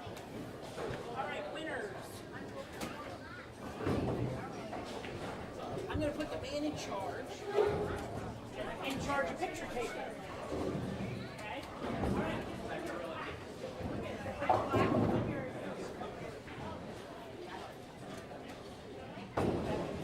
Here. Next to me. More pictures. Hold on up. Okay.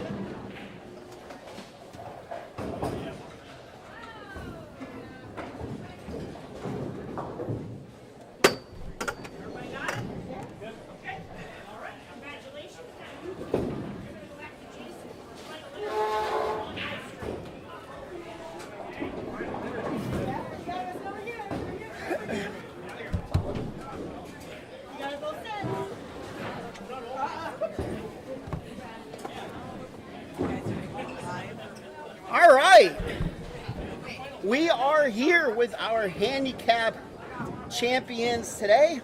I'm going to guess you're Elena. Congratulations. And you're Lucas.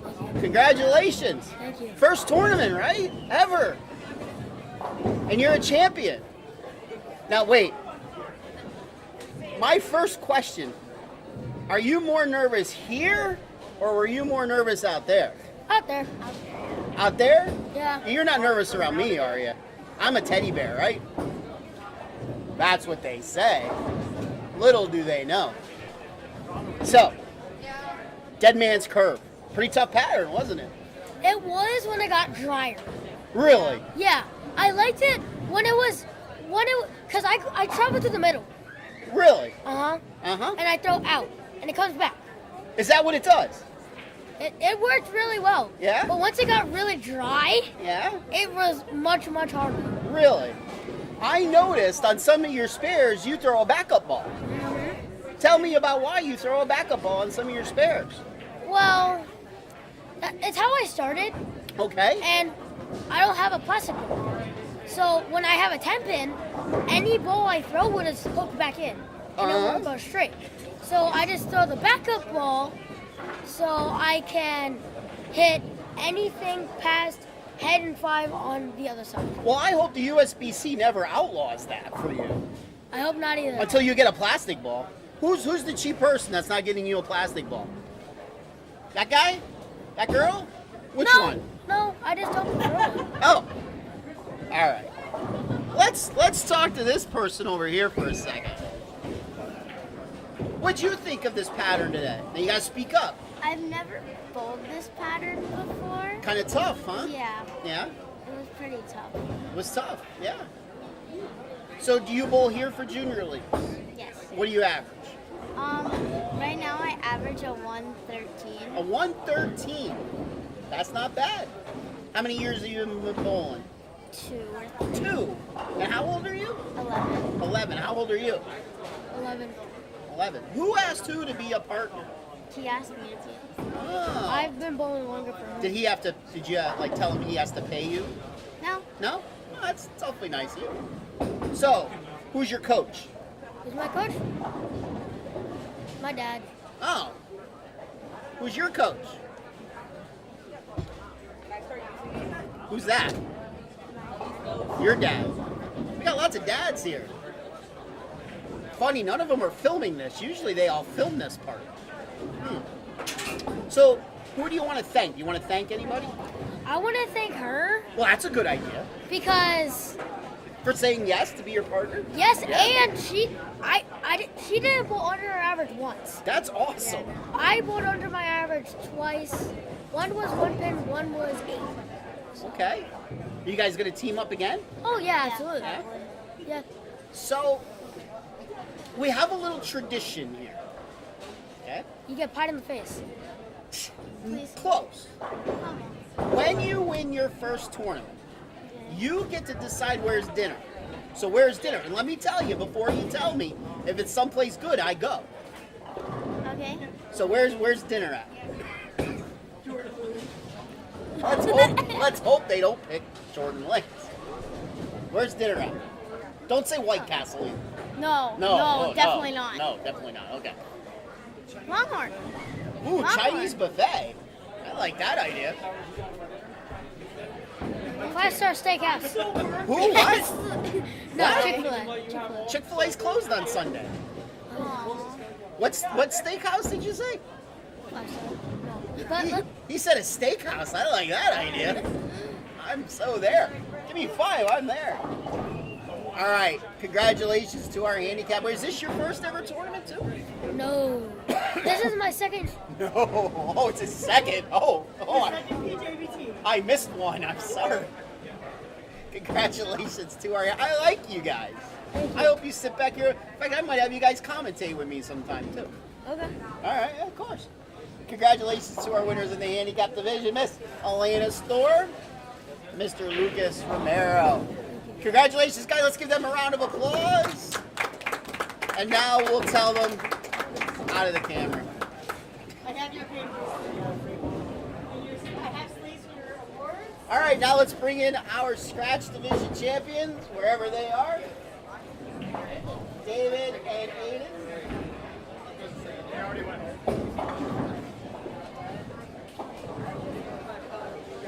Do we have to bring?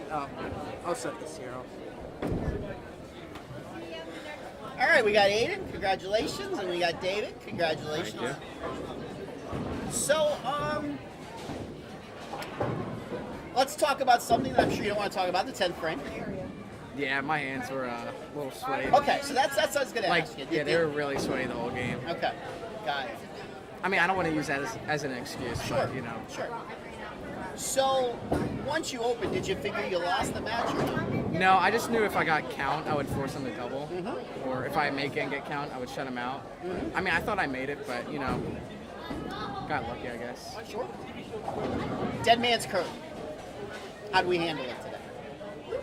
Definitely did not play right at all the whole day. Definitely just, you know, stood left, started left, and just kept moving left the whole day. Stood left, started left, Yeah. kept moving left. Gonna have to agree to that one.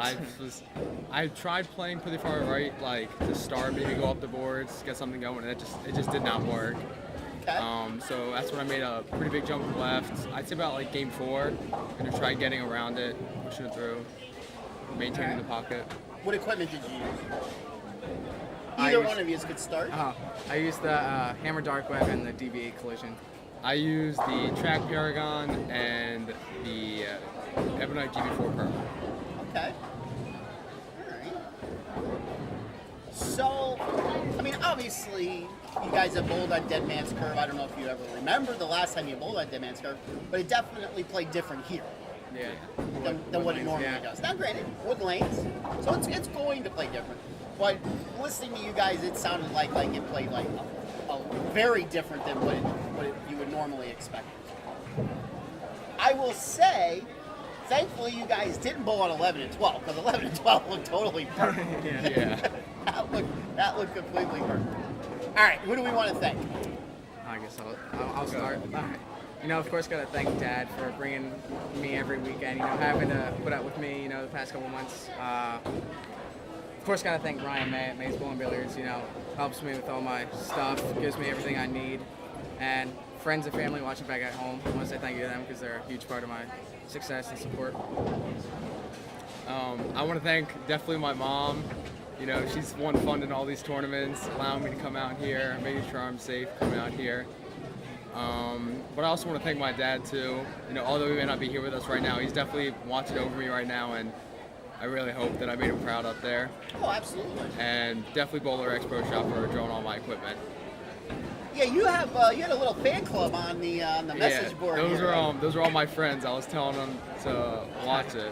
Did you have to pay them to say that kind of stuff? Yeah, I paid them. I made sure. That's sure. what I figured. David Swavely is my hero. Dylan. Yeah, like I said, yeah, a lot of love for David in the chat room. You got to start paying people too. Yeah, I right? know. Yeah, Yeah, I think I I get see some that. friends over there. Yeah, I know.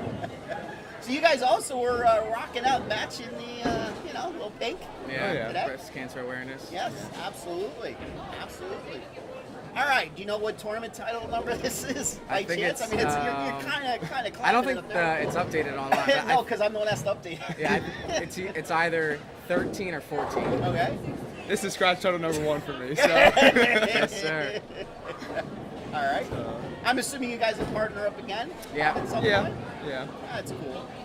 All right. Taking home these scratch titles today, Mr. Aiden Davis. Oh, wait, I got one more question for you, Mr. David Swavely. Yeah. You guys are both seniors now, right? Yes. Yeah. Where are we looking at going to college? Do we have any ideas yet? There's a few in mind. Can you say it, or is this going to be a held secret till you decide? I mean, it's mainly like all the top bowling colleges, you know, where everyone's going to. Penn State Berks, yeah, I understand. I don't know about that one, but I'm looking at Indiana Tech. Oh, well, PJBT West. yeah. And also St. Ambrose, and then Purdue as well. Okay. Yeah, All right. those are kind of in my ballpark as well. Lawrence Tech, yeah, Purdue, like you said. right. Yeah. There's a lot of schools out there that I'm going to apply to, and a lot of See where we go from there. exactly. Yeah. See what the future holds. That's how you gotta do it. That's how you gotta do it. Well, I'm sure you guys will be sitting here, and I'll be asking you that question again later in the season. When you gotta whittle down. to a decision. Yeah. All right, we'll let you guys get out of here. Congratulations on your victory. Thank you. And we'll let you get home, and we'll let me get home, and we'll let everybody get home. Yep. There we go. All right, All right. see you guys. Thank you. Congratulations, guys. Good job. Good job. All right, well, that's going to do it. Yes. So what a great day. First doubles event of the year on a challenge pattern, and we had 90 bowlers today. Want to thank everybody for coming out. Don't forget, girls, next Sunday, 12 noon, ABC North Lanes, for our next edition of the girls only events. The Keystone Bowlers Tour for the adults kick off next Sunday with the Rhines boys. They will be at Leisure Lanes in Lancaster at 10 a.m.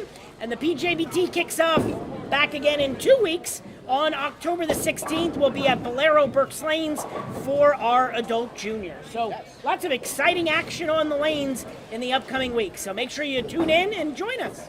All right, for all of us here at the Pennsylvania Junior Bowlers Tour, maybe we'll do the live stream next week if I have help at the girls tournament. If I have somebody there to help where I can set this up, we'll do it. If not, we will see you in 2 weeks from Berks Lanes. From all of us to all of you, wave goodbye to the kind people. See ya.